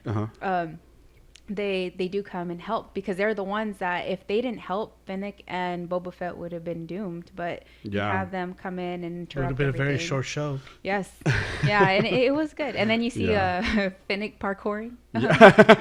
Well, along with those assassins too, they were just all kinds of. In my head, I'm like, you can't outrun Mulan. Like, what the hell? She was so good in it too. I like Ming-Na Wen. Yeah, I love her a lot. Like she was in Agents of S.H.I.E.L.D., right? Yes. Okay. Dude, I always love what she does because she's such a badass all the time. Oh, absolutely. So she was great in this too, and even Boba Fett, the actor Temuera. Do you guys know how to say his name? Derek Morrison is his name. Temuera. Derek Morrison.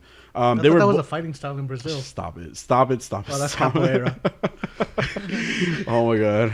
Anyway, just cancel Jose. Yes, please. So that was Boba Fett, but they're pretty great together too. And like you said, there was a lot of him just leading by what he he just wants to be respected and respect people or respect different races equally. There were some cool like alien creatures that we got too. That lizard guy that showed up in the beginning. I think they were Chandarshina, something like that. I don't know. He had the big old yellow glowing eyes and his like with his Wookiee pelt. Yeah. I was like, that's morbid. Dude, it was so cool seeing like the way he like just interacted with Boba Fett and like those eyes just were super piercing and creepy. Like I like that. Yeah. I like that like lizard guy. The whole thing. Like so that has to do with like him paying tribute because they're actually they're the enemies to the Wookiees. So that's his tribute, giving a Wookiee pelt, wow. like, because that's their enemy. Right? Yeah. But also, you do see. But she's not the resident Star Wars Boba person.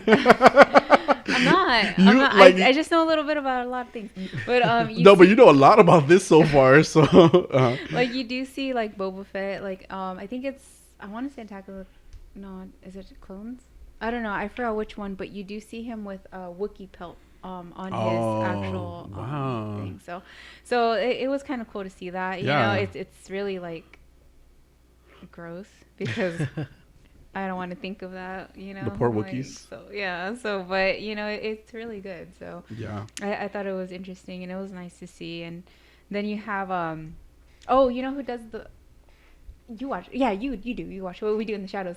Yes. So the robot, the robot that was there, like introducing everybody, it's voiced by Laszlo.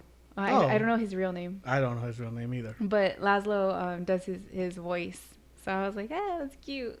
And then like of course Frank was like Laszlo because he's in love with him. So I was like, okay, sir. I get it. But yeah, me too. But yeah, I thought honestly I really enjoyed this episode. I thought it was really good and.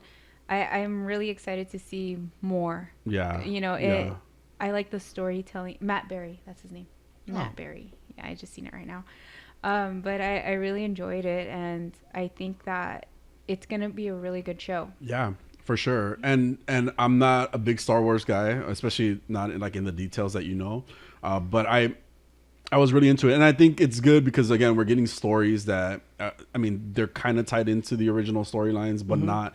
And this was something I said about Rogue One that I really enjoyed Rogue One because it was like there was a story about like characters who aren't directly in the main universe. You know, we're getting just a bigger story. And Boba Fett, even though he has been in the main storylines, I feel like it's gonna be a really interesting like kind of take on just another. You know, type of that. And character. I feel like it's something that fans have been waiting for because Boba Fett is a really big fan favorite. Yes, right. We have like my sister's like super in love with Boba Fett. Like, we've been watching Star Wars since we were kids. Yeah, we were brought up on them, and she's just been in love with Boba Fett, and I'm like, girl. And I was like, he's got like a few minutes of screen time, and she's like, I love Boba Fett, and I'm like.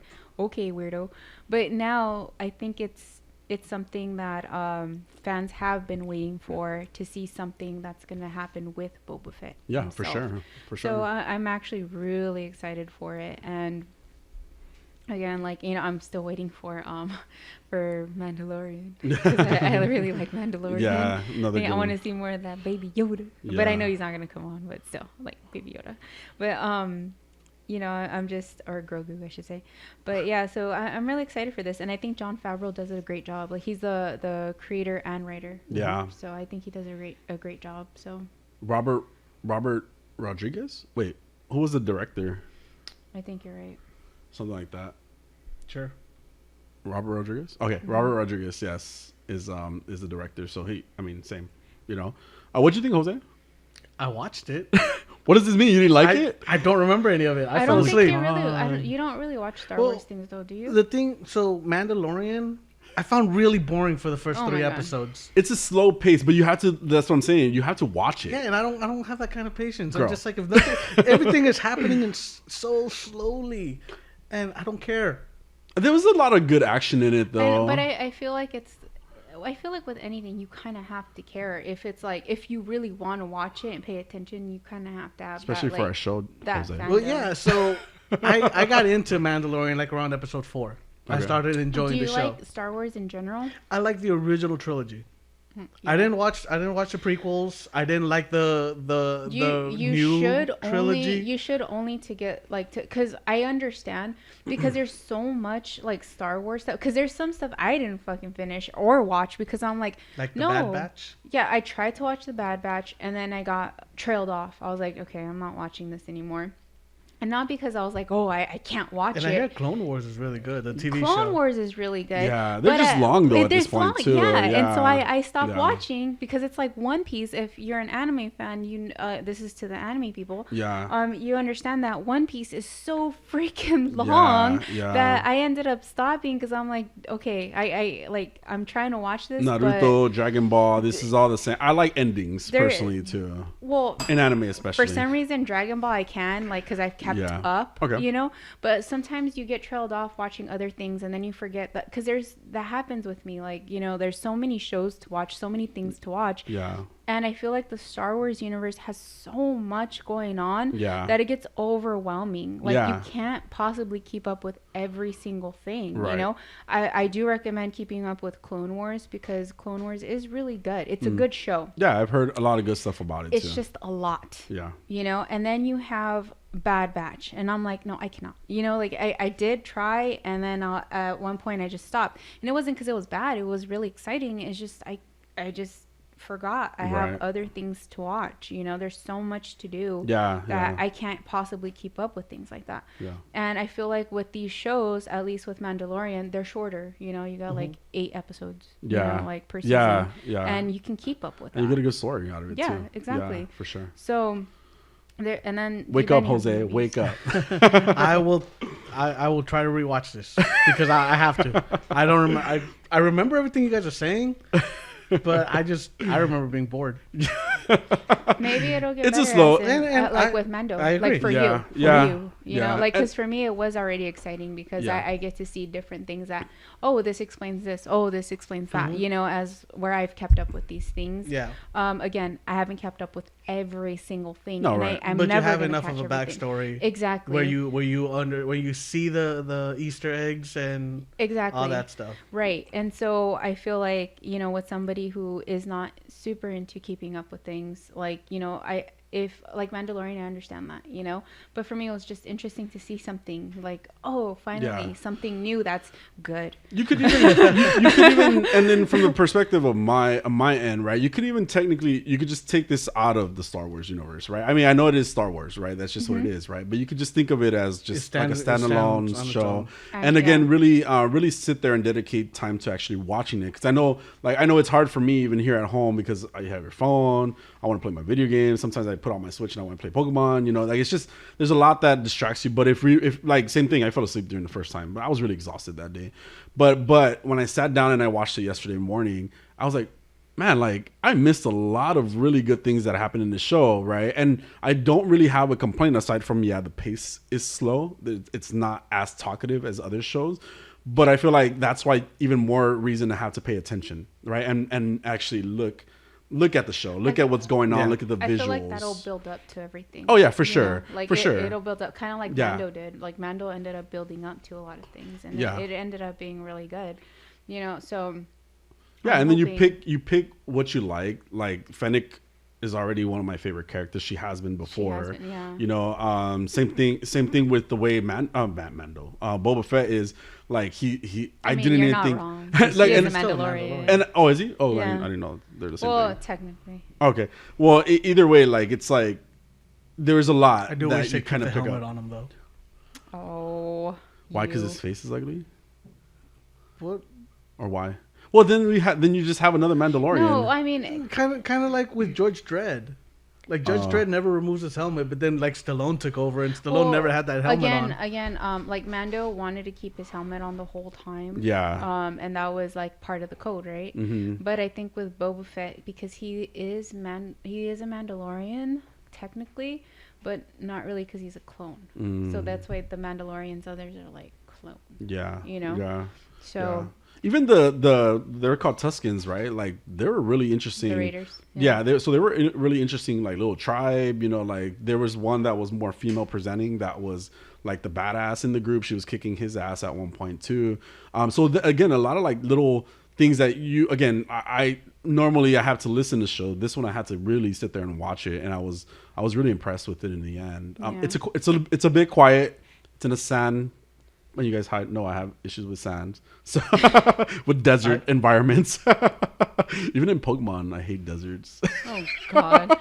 Arizona flashbacks. That's all I'm getting. Because that's it's all I Satan's get. butthole. Yeah, I can't with Arizona. That's last night I was watching Fantastic Beasts and the Phoenix kind of thing that controls the weather. Okay. Like his name is Frank, and he's like, okay, Frank, I was gonna wait to release you in the deserts of Arizona, and I'm like, fucking awful. Why would you do that? And then he releases them in New York. I'm like, this is a better environment for you. You'll be fine, even though New York, same thing. But like, oh God, I can't do with the heat. Love, you just spoiled that movie for me. Can't I know. watch it. It's Thanks, not like Megan. you're gonna fucking watch it. I was gonna watch it. If you haven't watched it by now, all right. We don't know. Honestly, it's a good. You know what? I might go over your house. We're gonna watch that movie. There you go. Okay? We're gonna watch all the Harry Potters. I'm busy. All the Harry Potters and Fantastic Beasts. Today. Right? Like freaking 3-hour movie. Yeah. So overall, thumbs up for me. I liked it. It was a really good movie. Same. So Jose, I was there. No, you know what? I honestly think with you, it's just gonna take maybe 3 a couple episodes? episodes. focus, buddy. No, focus. seriously. Yeah, Focus. that might help. Yeah, get some sleep. Watch it when you wake up and have breakfast. Have a burrito. Have a burrito. A breakfast burrito. No, just a burrito. Have a delicious burrito, and then just watch. Do you love it. burritos or something? Yes. I do love burritos. Oh, okay. I didn't know this about you. How come you told Megan but not me? What the fuck? We have a relationship where we eat. Oh my god! Enjoy your burrito. If we're not eating, then I don't want to be around him. Oh my god! That's how it works. I like being around you all the time. Over there. I don't. Just for the sex, though. No, I'm saying. There's none of that, guys. I'm just kidding. He's not gay-ish. Well. Anyway. I like to keep you guys on your toes. Whore, you're such a slut. I just want you to know that. No, I'm just kidding. All right. Jose, what's next? So Doom Patrol. Doom Patrol. How are you fully caught up all the way? Megan? I'm on episode 14. Yeah. Oh my god. The thing is, we stopped. We cut back on our watching of the show to give Megan a chance to catch I was trying up. to catch up with you guys. Yeah, we're not on episode 14. I don't even know what. Season 1, right? Yeah. Okay, yeah. You're done with the season. Oh, kinda. Okay. I'm at episode 14. Okay. I haven't watched it yet. Don't spoil it for us. No, I haven't watched it yet. Oh no, I'm saying the rest. What episodes are we on? 7 and 8, I think it was. Okay, because I have the names. I have 8 the and 9, names. you said. 8 and 9. Mm-hmm. So Danny Patrol and Jane Patrol are the two that we have, right? Yes. Okay. Cool. I don't remember Danny Patrol at all. What the fuck? Jane Patrol was a really Wait, good I really like Danny Patrol. I don't remember it. Okay. Okay, that Danny Street. Danny Street, Yes. Oh yeah, I love Danny Street. Yeah, Yes. it was so good. Even Frank liked that one. That was a really good episode. It was a really good episode. Yeah. I'm surprised. I'm surprised that you liked it, but Why? I really enjoyed. I don't know, because you just racist or whatever. No. You're the huge bigot, racist, homophobe we know. You're that one guy that they caught at the end and then got beat up. Spoilers. I really like this episode. I fell asleep during this episode too. It's the same day that I was trying to watch Boba Fett, and it just I shouldn't have been watching shit that day.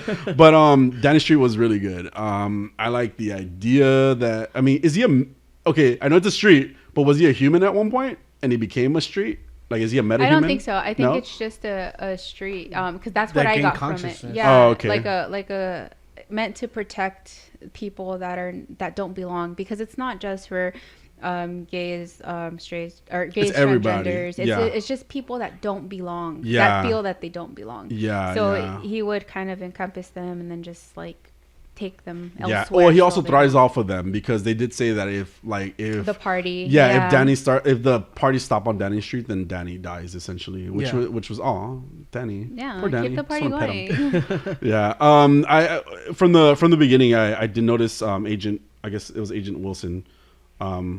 Agent Wilson, I think. Do you guys remember? Which one was he? The one was that he was the one in the walking van? The black guy? the black guy through the forest. Mm-hmm. So I thought that he was. I was like, well, he looks like there's something about him that I knew like there was going to be something different, coming up later on. So I was like, oh, that's pretty interesting. But it did kind of remind me of WandaVision quite a bit.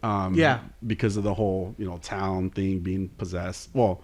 They're not possessed. They're just being who they are. Yeah. Well, what I meant by possessed Same is... thing, Megan. Well, fuck me. Possessed by the devil. No, just joking.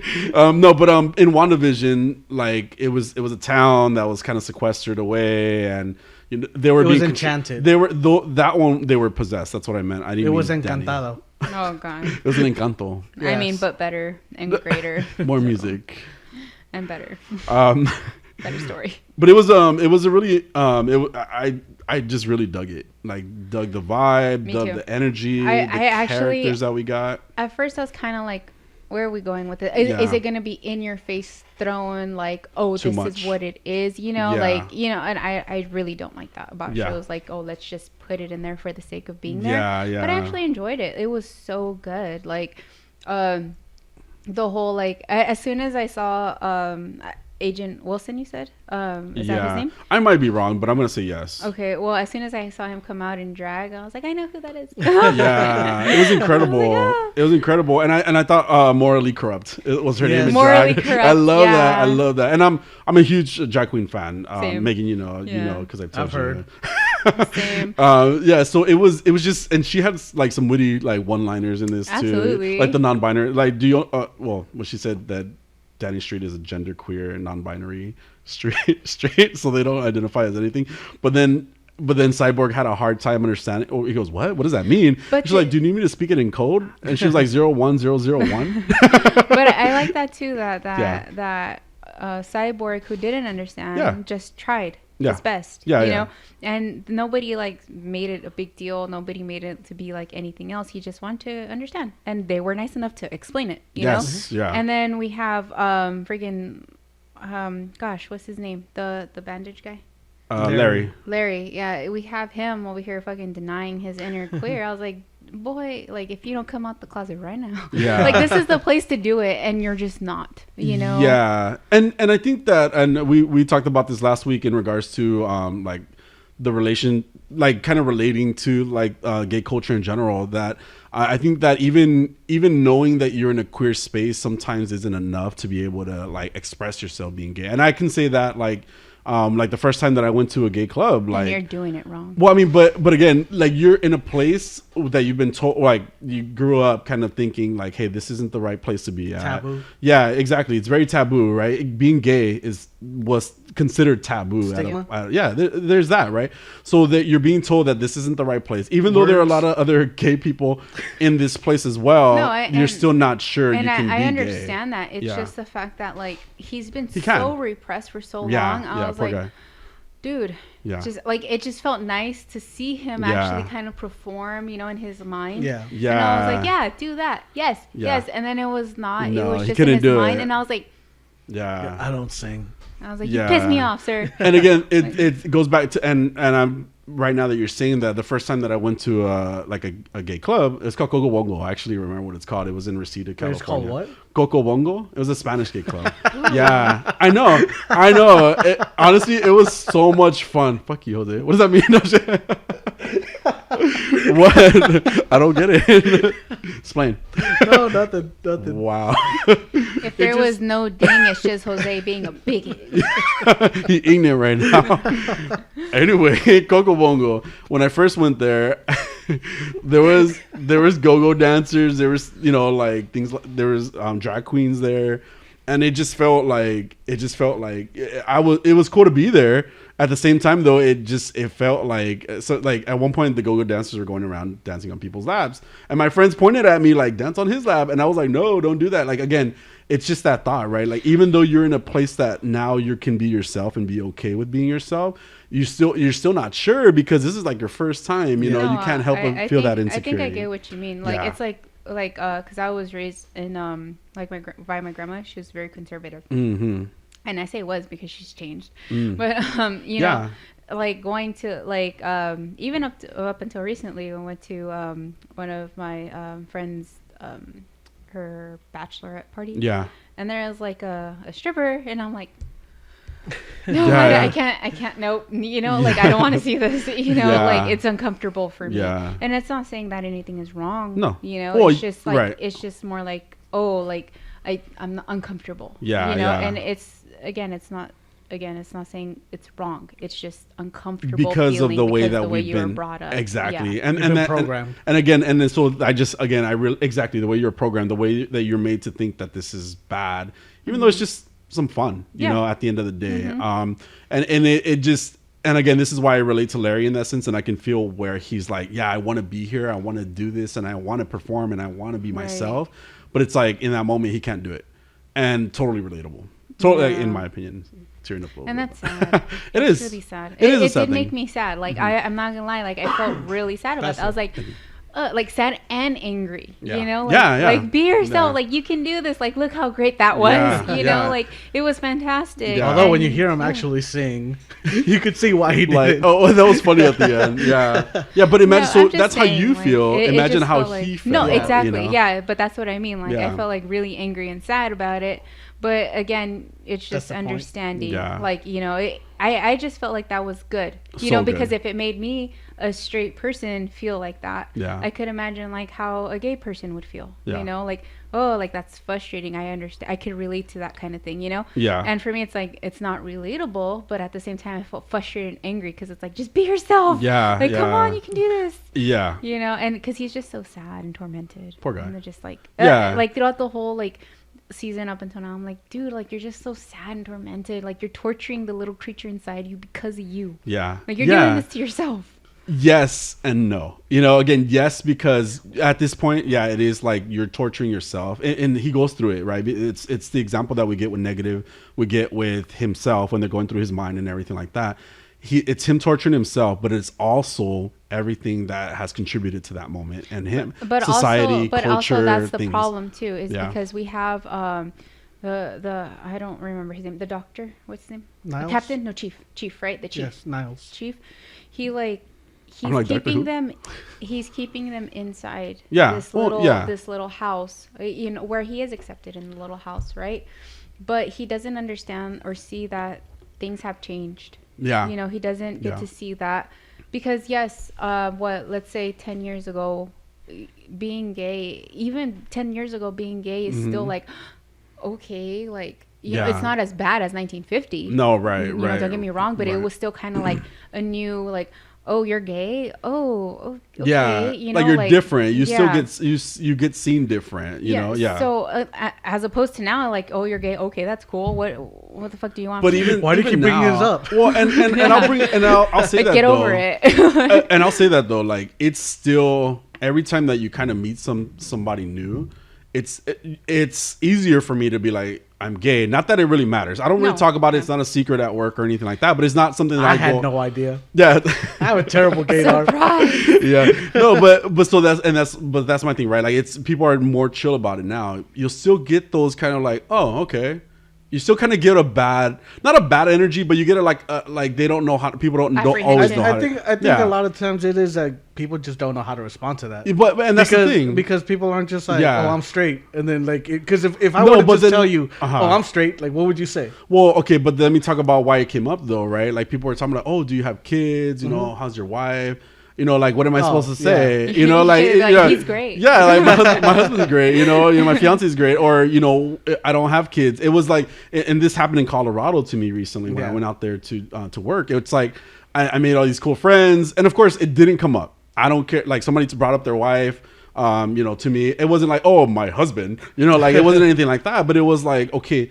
And then when they find out that you're gay, it's like, oh, well, why didn't you just tell us? The girl was like, why didn't you just tell us? But then the homie that I made out there, he was kind of like, oh, okay, yeah. Yeah, but I'm a little uncomfortable, you know? Like, you could tell it was a vibe, you know? It's not exactly the same as I guess living in California, too, it's different. Yes, it is. Way different. Yeah. I tell him that all the time. You're exposed to way more gay people here. Yeah. Like, and it doesn't matter. Like, if someone was like, oh, no, my partner, and I'm like, okay. You know, like, I don't assume they're gay when they say my partner. I say, well, okay, they don't want to express their partner as in male or female. Yes. Fine. I say they a lot, but too. You know, if someone's like, oh, my husband, I'm like, oh, that's cool. You know, like, I don't care enough to be like, oh, my God, you're gay? Yeah. Like, and I have gotten better at that, by the way. So I think that it's a California thing, too, because we're more exposed to gay people out here, and I should say, I guess, queer because it encompasses everything, right? Yeah. So queer people out here. Yeah, it's like LGBTQIA+, I'm not doing that. A, B, I'm C, not, D, I'm not E, fucking F, doing G. that. Stop no, it. no. Stop it. We'll go with queer. Okay, Yeah, that's fine. Queer people, right? And I mean queer as in encompassing everything. Yeah. We're more exposed to that here, as in going anywhere else or the middle of the country. Yeah. As where I would understand that would be like a little bit of a shock. Yeah. So we're all very fortunate to live here in California. Yeah. As a Californian living here, if someone mentions they're gay or whatever, I don't understand. I personally don't understand the feeling to do that. Yeah. I get why gay people do it. It's like, okay, a part of them. But for me, it's like, all right, whatever. I don't care. That has nothing to do with me. I don't care. Like you're cool. But if you're a terrible person, I don't care. Like you're still terrible. You're still a terrible person. Yeah. And trust me, anything, you're terrible. Terrible people exist. We know that, right? Yeah. So you Latinos, anything. queers, straight people, non-Latinos, everywhere. Yeah. Terrible. It all exists. So I guess for me, it's just the whole fact that if you're like a cool person or if you're a terrible person. So I don't really give a shit. And that's good. And that's good. And that just shows how far we have come as people. Exactly. In general. And I feel like Larry, tying back to the show, I feel like Larry hasn't had that opportunity. Of course not. Right. Where are they? I was wondering that right now. Alabama. That's if that's the case, then no, you stay in that fucking closet. Yeah, it's a reality. There's a show that we watch on HBO Max called We're Here, and that show I cry like all the time because it's like everybody, like those people that just want to express themselves and they can't express themselves in this little small ass town, and to quote Robot Man, what? Gay. But it's not that easy in these towns, Anyway, it's another good show. But back to Doom Patrol. Oh yeah, Doom Patrol. Back to Doom Patrol. What else? Yeah, if they're not in a bigger town, then I kind of because they do have a little town next to them. But if they're not in a bigger town, then I do understand why he still feels that repression. It's a lot more. But but also, Chief keeping them inside the house doesn't help him. Yeah. Like so for him to go experience a whole town. I mean, I bet that was a shock to him, and that I think that's why he had that vision too of him expressing himself with people that he could. Yeah. Yeah. And that was really nice, but then it was really infuriating when he just said no, and I was like, Yeah, it was. I mean, but I get it. It could be terrifying. Mora was great at helping them come out from that, or Danny, I should say, and Mora eventually, helping them express themselves. We got to see some growth from even Vic, like kind of showing, himself, like not understanding, but also like like trying. being more understanding of Larry as well in his position. So that was great. The whole story behind Danny Street just. Great it was story. Great. Such Fantastic. a great story. And it was well told. Yes. And entertaining. So, they were called Denizens. Denizens. Yeah. That's so cute. I want to be a denizen. And then when Morley kicked that dude's ass. Yes. Badass. With her big ass heels. She looked like a superhero too, by the way. She was like in there, and then like her sparkly blue outfit. She was so cool. Yeah. I liked her character too. We could also talk about like the whole Karen story that we got. Karen, very appropriate. Oh, okay. So it's not Karen, and it's not the one after that, then, right? Oh no, Karen was in this episode. It kind of rolls over into that episode too. So we got Karen, one of the personalities of Jane, which was she was I guess she was just like a love struck or love witch or something. So what they described her as is a 90s movie. What is it called? Rom-com. Yeah, that's which is what she was. And for the most part, like it was like I was like, what the fuck? Like, how is she eating this dude? Until they explained that she has like powers. Yeah. And so she was able to like entrance them. Yeah, but they explained it more as like a love spell because, by the way, she would have been exactly the doctor. I can't remember her name. I wouldn't say Henderson, but I don't think that's right. I don't remember either. Oh, the therapist? Yeah, the therapist one. Do you remember the therapist? I can't remember. Where she also was a master manipulator, so she would help. Yeah, but this one is more like the rom-com thing because she was like, oh my god. I feel like she manipulates emotions. She doesn't. Oh, the doctor, Karen. Yeah. Karen. No, not Karen. No, because she doesn't manipulate emotions. It was just a love thing, right? She entrances you. So like her eyes would glow, Yeah. and then she would put the love spell on you, which is what happened to What's her name? Farr? Rita Farr, yeah. Who I love, by the way. Like, at first I didn't like her. She's a little too... prissy. Like, yeah, I was like, girl. And now I really am starting to enjoy her. She's grown a lot. Yeah, I don't know. I can't remember if did she turn into goo already? I mean, no, you know what? I can't. No. There's this episode where spoilers! I don't want to. She turned into goo, and she's just like kind of like trying to like kind of accept it kind of thing. But that was probably the last one. Well, no, we did see the previous one we talked about where she was they like did the Pulp Fiction type thing. Yeah, like they told their individual stories, and then she fell into like the furnace. Yeah. And she gets back up and she's like, I'm Rita Farr, but she's not. You know, she's Gertrude or Gretchen, something like that.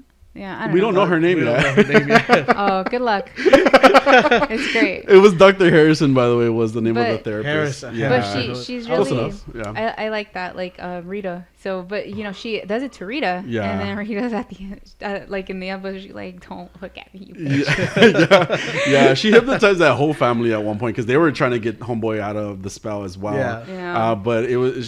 Yeah. She just wanted to have her happily ever after in the rom-com situation. It was funny. The fool laughed so hard when she fell in the first the rain scene. I was like, wow, what the heck? But it was there was that, and then there was the Rita story. By the way, I heard that you hate Crazy Jane. Yeah, Jane's fucking annoying. Like the whole time up until. Oh wait, spoilers. It's going to be the next episode. Okay. I believe. Wait, the one after the one. The Jane Patrol. Are you talking about the Jane Patrol? Is that what it is? With her in her head.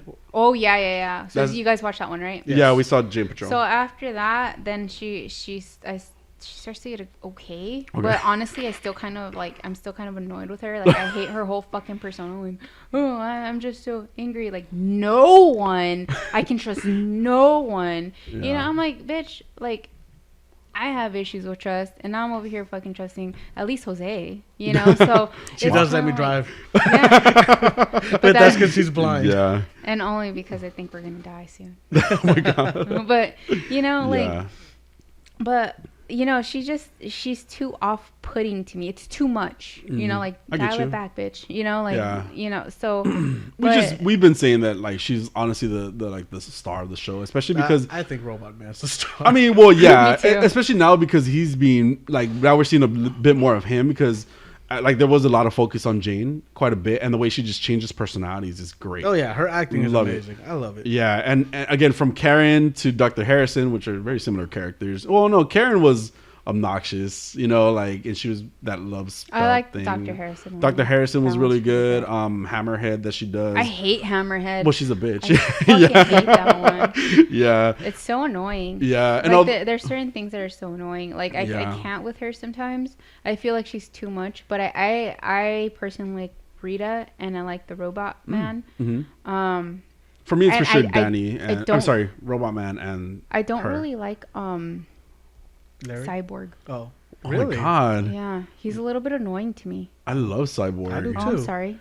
No, I don't really like it. He's a little bit annoying. Well, he's supposed to be a little obnoxious too, like like kind of arrogant even. He's usually not. Like he's usually more like I get it, like, you know, you have the arrogance, but it's charming, and this one is not to me. I feel like it's more like oh, well, I'm just a little bit better than all of you. Okay, sure, because you are a superhero, right? But at the same time, it's like you should know how to work in a team, and you should know how to work with these people who are different personalities than you are. Well, he's been trying too, but a lot of them are kind of, he does get a little bit better. Yeah. Don't get me wrong, he does. And then when I'm like, oh, he is getting a little bit better. Of course, something happens, and I'm like, great. Spoilers. No, it's not that big of a spoiler. So you'll watch it and you'll be like, oh. But yeah, I'm just kind of like, of course, it was a Clara situation all over again, but without dying. I'm so confused. Are you spoiling it or not? No, I'm just did you want to add anything to this part of the episode? No, I enjoyed the episode. I really liked it. The reason I didn't remember it was because I thought the next episode was really good, and it kind of overshadowed this one for me. I can see that, yeah. Well, they were kind of tied in together at the same time. So let's jump into it. All right, so into Jane Patrol. Yes. Jane Patrol, the next episode. Traumatizing. It was so crazy. The underground was. I like that we got to see the personalities, and not exactly what I thought they were going to be.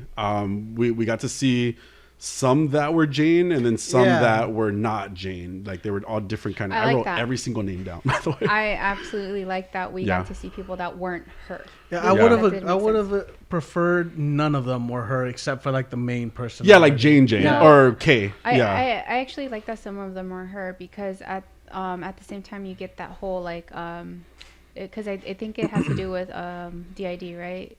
Dissociative identity disorders, right? Yeah. So it can you say that again?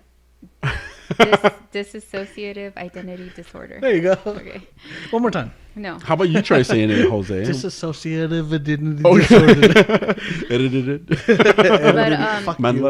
But which makes sense, because like when you're splitting your mind, I think it would have to do with like who you would see right in the mirror first. Yeah. So that, I think that has to do with what she looked like originally, and then you get more alternate variations. Yeah. And that's a really good point too. Yeah, because, that is a very good point. Yeah, because like there's certain personalities that look like her. Karen being one of them. The conductor, or what was her name? Like conductor number 4. No, it wasn't even conductor. Driver 8. Oh, okay. Driver 8 was her name. So there's certain personalities that just look like her, and so like what you're saying, I'm thinking they're like the core personalities, like they're her original sets of personalities, because even technically Jane is a personality, like because if you think about it, Kay is the original, like the little girl. So I see what you're saying. Like it's almost like if we think about Zack Snyder's movie of like, why do you do this? The zombies, right? Where there's the alphas, and then the alphas. Here's kind better. of So it's like when you see something and you put yourself into that movie. So you made yourself that character. Yeah. So let's go with Twilight, because it's something you Well, we like. could just say Encanto. So we're not talking about Encanto. It's too fresh. But we'll say Twilight, right? Like you see Bella and you're like, oh, I really like how Bella is, right? And you put yourself into Bella's personality. Yeah. You put her as Bella has no personality. She does not. Bella has a personality. It's fucking Kristen. What's her name? Stewart. Kristen Stewart that has a personality. Fucking bitch. But anyways, but you throw yourself into that movie, you know. So that's you put yourself into that person's shoes or whatever. So I think that's where it stemmed from. Like, you know, like even in that whole puzzle. She's like, oh, I don't remember this. Like, what is this? You know, and it's a puzzle. It's the puzzle. Wait, she was talking about the memory. Yeah, she was like the memory of the little dock at the river, at the lake, right? Yeah. And then it ends up being a puzzle later on. She put herself into that. Yeah. Into that place. Yeah, she couldn't. Herself. Yeah, and it was crazy that Jane couldn't remember where that was from until she went back through her trauma. Because none of them know. Yeah. The point is to put yourself in so many compartments, so you could. So what happens is that Kay, what she ended up doing was splitting her mind. Yeah. So it's not happening to Kay. It's happening to Jane. Yeah, it's happening at that to Dr. Harrison, which it wasn't. But I'm just saying, like, it's happening to someone else. That abuse that she was going through, it wasn't happening to Kay. Right. It was happening to someone else. Yes, and they did exactly that. Like, obviously her dad was abusive, and there was, when it was Kay and it was Jane that was looking at Kay, and then her dad walks in, instead of being Kay being taken away, it is Jane being taken away, because she created that separate personality to be able to deal with that trauma that she was going through. And so it makes sense that Jane wouldn't know, or Hammerhead wouldn't know what exactly everything is, because if you saw like who was that personality, I don't remember the name, but it was that personality that went into that room and they never came back. They said it towards the end. Miranda. Yeah. So they went and they figured out what happened and they never came back, because why would you want to remember what happened? And if that personality remembers and brings it back, like, why would you want that personality around? Yeah. You know? Yeah. Because your whole point is to not remember what's happening. So it makes sense that certain Jaime. certain personalities don't remember, because it's not happening to them. So crazy. Yeah, it was and there was a list of personalities that we saw, you know, and I did write their names down. Of course you did. Well, because some of them we've seen come out, like in her. So Lucy Fugue was one of them. Here on my notes, I wrote Doom Patrol. Well, I didn't write shit. That's it. Doom Patrol multiple times. I'm literally just staring at my screensaver. But what I thought was cool was that they put detail into the actual like each personality, you know, and they did take from what actually happens with people with DID, because it's a very touchy What does subject. DID stand for? This is so. Oh, oh! I thought you were joking. Well, how did you forget this already? There is studies into it. There are people that have DID, but I think they put in the background into it and the study and the work into it, which was really nice to see. You know. Yeah. It was sad. It was really dark and sad. Yeah. It made me uncomfortable. I'm not gonna lie. Yeah. I mean, yeah, because it was really. It dove deep into like the darkness of Jane and why Jane is, or Kay and Jane, why Jane is the way she is and what she has to deal with. And I think this is why, again, this is even why like it makes Diane Guerrero playing the personalities so great, because she's just flipping between personalities. I mean, again, 64, I think was personalities that she has. And like Hammerhead, seeing Hammerhead, right? Finally, like this bald rock star, like super goth, you know, tattoos, punk. Okay, sorry, punk. Whatever, guys. That's not goth. Punk. But all right, girl. Sorry, all right. I'm sorry. Wrong identity. My bad. A dark, you know, like tattooed, like hardcore. Like she's just kicking people's asses, you know, through it. And then just seeing all of that, right? Because you still see Karen is Diane, you know, playing her.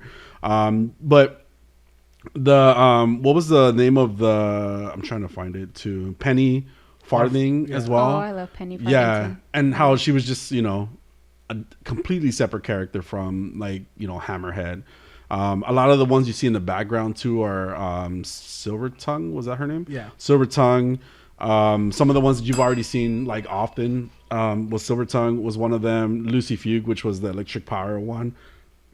Oh, that's cool too, that they all have their own power. Yeah. I thought that was really cool, like how that played a fact into it. It kind of reminded me of Split. Yeah, Split. Yeah. Where he's like that beast dude, and then he becomes like super OP. Yeah, I was like, oh, okay, that's pretty Then the cool. motherly character that he has within him as well. What's her name? I don't remember. I forgot, but I loved it. Yeah. Patricia. No, but yeah, because that doctor talks about how some of the personalities can have a peanut allergy and another one doesn't.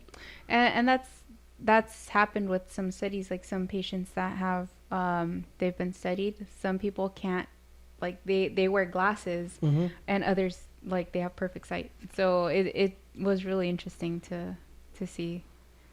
Yeah. But I enjoyed it. I actually enjoyed that episode. It was just really dark, and it did make me feel uncomfortable. Very much so. I mean, and then like because Frank started watching it with me, like because I was watching it by myself, and then he gets like caught up, and then like he'll turn off his computer screens, and he'll be like, and then he started watching it with me, and he's like, are you watching Doom Patrol without me? And I was like, no, what the fuck? And so like this episode, he's like, what the fuck? She's just a little girl. And I was like, we watched To Catch a Predator. We know. He's like, I know. I just don't want to see this. Like, I'm like, I know. Yeah, but it was an explanation for why she is, number one, so angry, right? Like, that's why you have Hammerhead. Exactly why she has Hammerhead. Why Jane personality is kind of the same thing. Like she's not as mad as Hammerhead. Off-putting.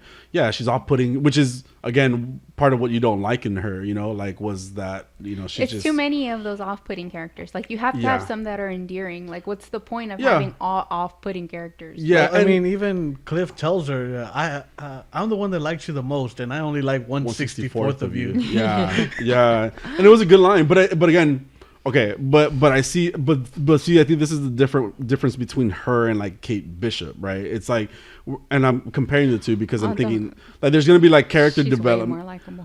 Who, Kate Bishop? No. Oh, I was like, are you serious? Because I hate Kate Bishop, but that's what I'm saying. Like, you get a reasoning for why, and I get that Kate Bishop's a rich bitch. Like, I get it. I get it, but that didn't make her likable because she didn't become a better person in the end, you know. Whereas Jane, there's trauma, you know, there's real situations. Well, I mean, I know it's a comic book, but it's like there's a real reason why she's dealing with what she's dealing with, why she's off-putting, why she doesn't want to be around people, why she has 64 fucking personalities. You know, it's a character. It's a reason for her. It was so crazy in the. I mean, I'm jumping to the end right now. Please go ahead. It was so crazy in the end when we traveled through kind of the underground. We see the witches, the three-headed, you know, like I said, like the future tellers, the oracles, exactly. We also see Black Annis, and I didn't want to say that inappropriately, which was another like witch-like character. Witch-like character, I'm but glad you said it. I was dreading. I put Black Anus next to it. Anyway, I literally thought Black Anus. That's too, where I was in life. I put subtitles on because I like to see the names to make sure that I'm. And I had subtitles. Yeah, but I saw Black Anus. You can't even see. I know. That's the problem, and that's why we ended up at Black Anus. And so we also get the explanation of why that lake was so familiar to Kay, or to it wasn't familiar to anybody, but it was Kay's memory. It was because it was a puzzle that she was just building, you know, through the time. But her dad, like, coming out as a giant puzzle monster thing in the end was like such a crazy thing too. Like, it was like the dad and that moment kind of clashing together for Jane or for Kay. In that situation, it was for so Jane. crazy. It wasn't for Kay. Right, because Jane. So because Jane didn't know about the situation. She didn't know what was happening. Yeah, good point. And that's why she felt like, what the hell? Like, oh man. And then it all becomes dark and sad. Yeah. And that's why you had a robot man there to help her. And he was through most of the underground with her, or I guess when he still went through it. And he was like, oh, like even he was grossed out. I was like, yeah, this is a gross situation. And you got to see Brendan Fraser's acting. Yeah, you got to see him. Yeah, you got to see reactions. Yeah, like, himself. Brendan Fraser's great. He's so great in the show. And we were saying that, we've been saying that. Yeah, like his voice, just like the way he says things, the way he just hearing him is great. He's always been that though. Like his acting has always been like his voice and but he does a lot of facial expressions. His facial expressions, because like in The Mummy, it was one of the best things, like to see the way he expresses himself. Yeah, but it shines through his voice. Yeah, exactly. Because when you hear him, you can see it. Yeah. You can see his facial expression. Yeah. And that's why his voice has been the perfect guy for Robot Man. Yeah. He's been the most expressive just in his voice, and that's it, you know, for sure. We all need therapy. Good. I was like, dude. Yeah.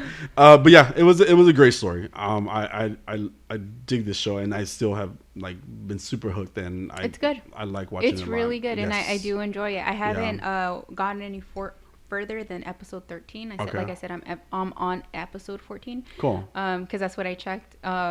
So I was like, oh, okay, then I'll continue in a bit. But it's really good. Yeah. I mean, I still have a couple episodes before you guys catch up. So but it's really good, and I have been enjoying this show more than I thought I was going to. Yeah, considering Titans, right? Because you guys were pressuring me, so I was like, "Fuck, it's a pressure show." But no, I actually like. Yeah. After the first episode, I was like, okay, and then the second one, I was like, I hate you, like Robot Man. He was annoying to me. And then after a couple more, I was like, okay, this is actually really good. And then Rita started annoying me, and now I love Rita. So it's getting better, like a lot better. Yeah. The thing that's annoying me right now is Nothing Man. Is that his name? Nobody. Mr. Nobody. Mr. Nobody. Yeah. But he's what's his name, right? Alan Tudyk. Yeah, I love him. And I was like, hey. And so I really like him. And then I saw like on the cover that Michelle Gomez is gonna be on there. So I was like, I've seen that too. That's my wife. So I love her. She's Missy. Oh, that's right. Missy, I have seen that too. Yes. But she's on Sabrina too. So. Yeah. I used to watch Sabrina when it was on. Sabrina the Teenage Witch? No, Sabrina the show on Netflix. Was it the witch show as well? Yeah, it was about her being a witch. Oh, okay, I never saw that. Yeah, they remade it, and it's a lot darker. Oh, okay. Like it's a lot more my speed. Got it. It's into the Snyderverse. it's not. It's good. I really enjoyed that one. I don't. But she's on it. So the main character Sabrina, like I didn't really like her. Like, you don't like Sabrina? I don't like Sabrina, but I don't like that actress. She was also in Mad Men. She's a child, but she's annoying. I never watched it. Yeah, but I like her. I like the show. It was good. It's only like 2 or 3 seasons. Okay. It's not that far. It's not that deep, and you don't have to watch it. I'm just saying I liked her, and Michelle Gomez is on it. Cool. So that's probably the only reason why I stuck around. But yeah, if Melissa Joan Hart is in Sabrina, I don't want to watch it. Awkward. No, I stand by it. I believe you. I rewatched that TV show like a few years ago, I think. I don't know. I watched it when I was a kid, and that's fine. That's enough for me. There's some shows that should like stay in your past, and they were good when you were at that age, you know? Yeah, because then they try to remake everything, especially on Netflix. Yeah. Like, and it just sometimes they kill it. But not that. I mean, like, I don't try to go back and rewatch shows unless they're cartoons. Oh, I see what you mean. Yeah. Like if they're cartoons, then I will go back and rewatch them because cartoons are cartoons. But when you watch like things that get outdated, I'm like, nah. What about Happy Days? Okay. No, thank you though.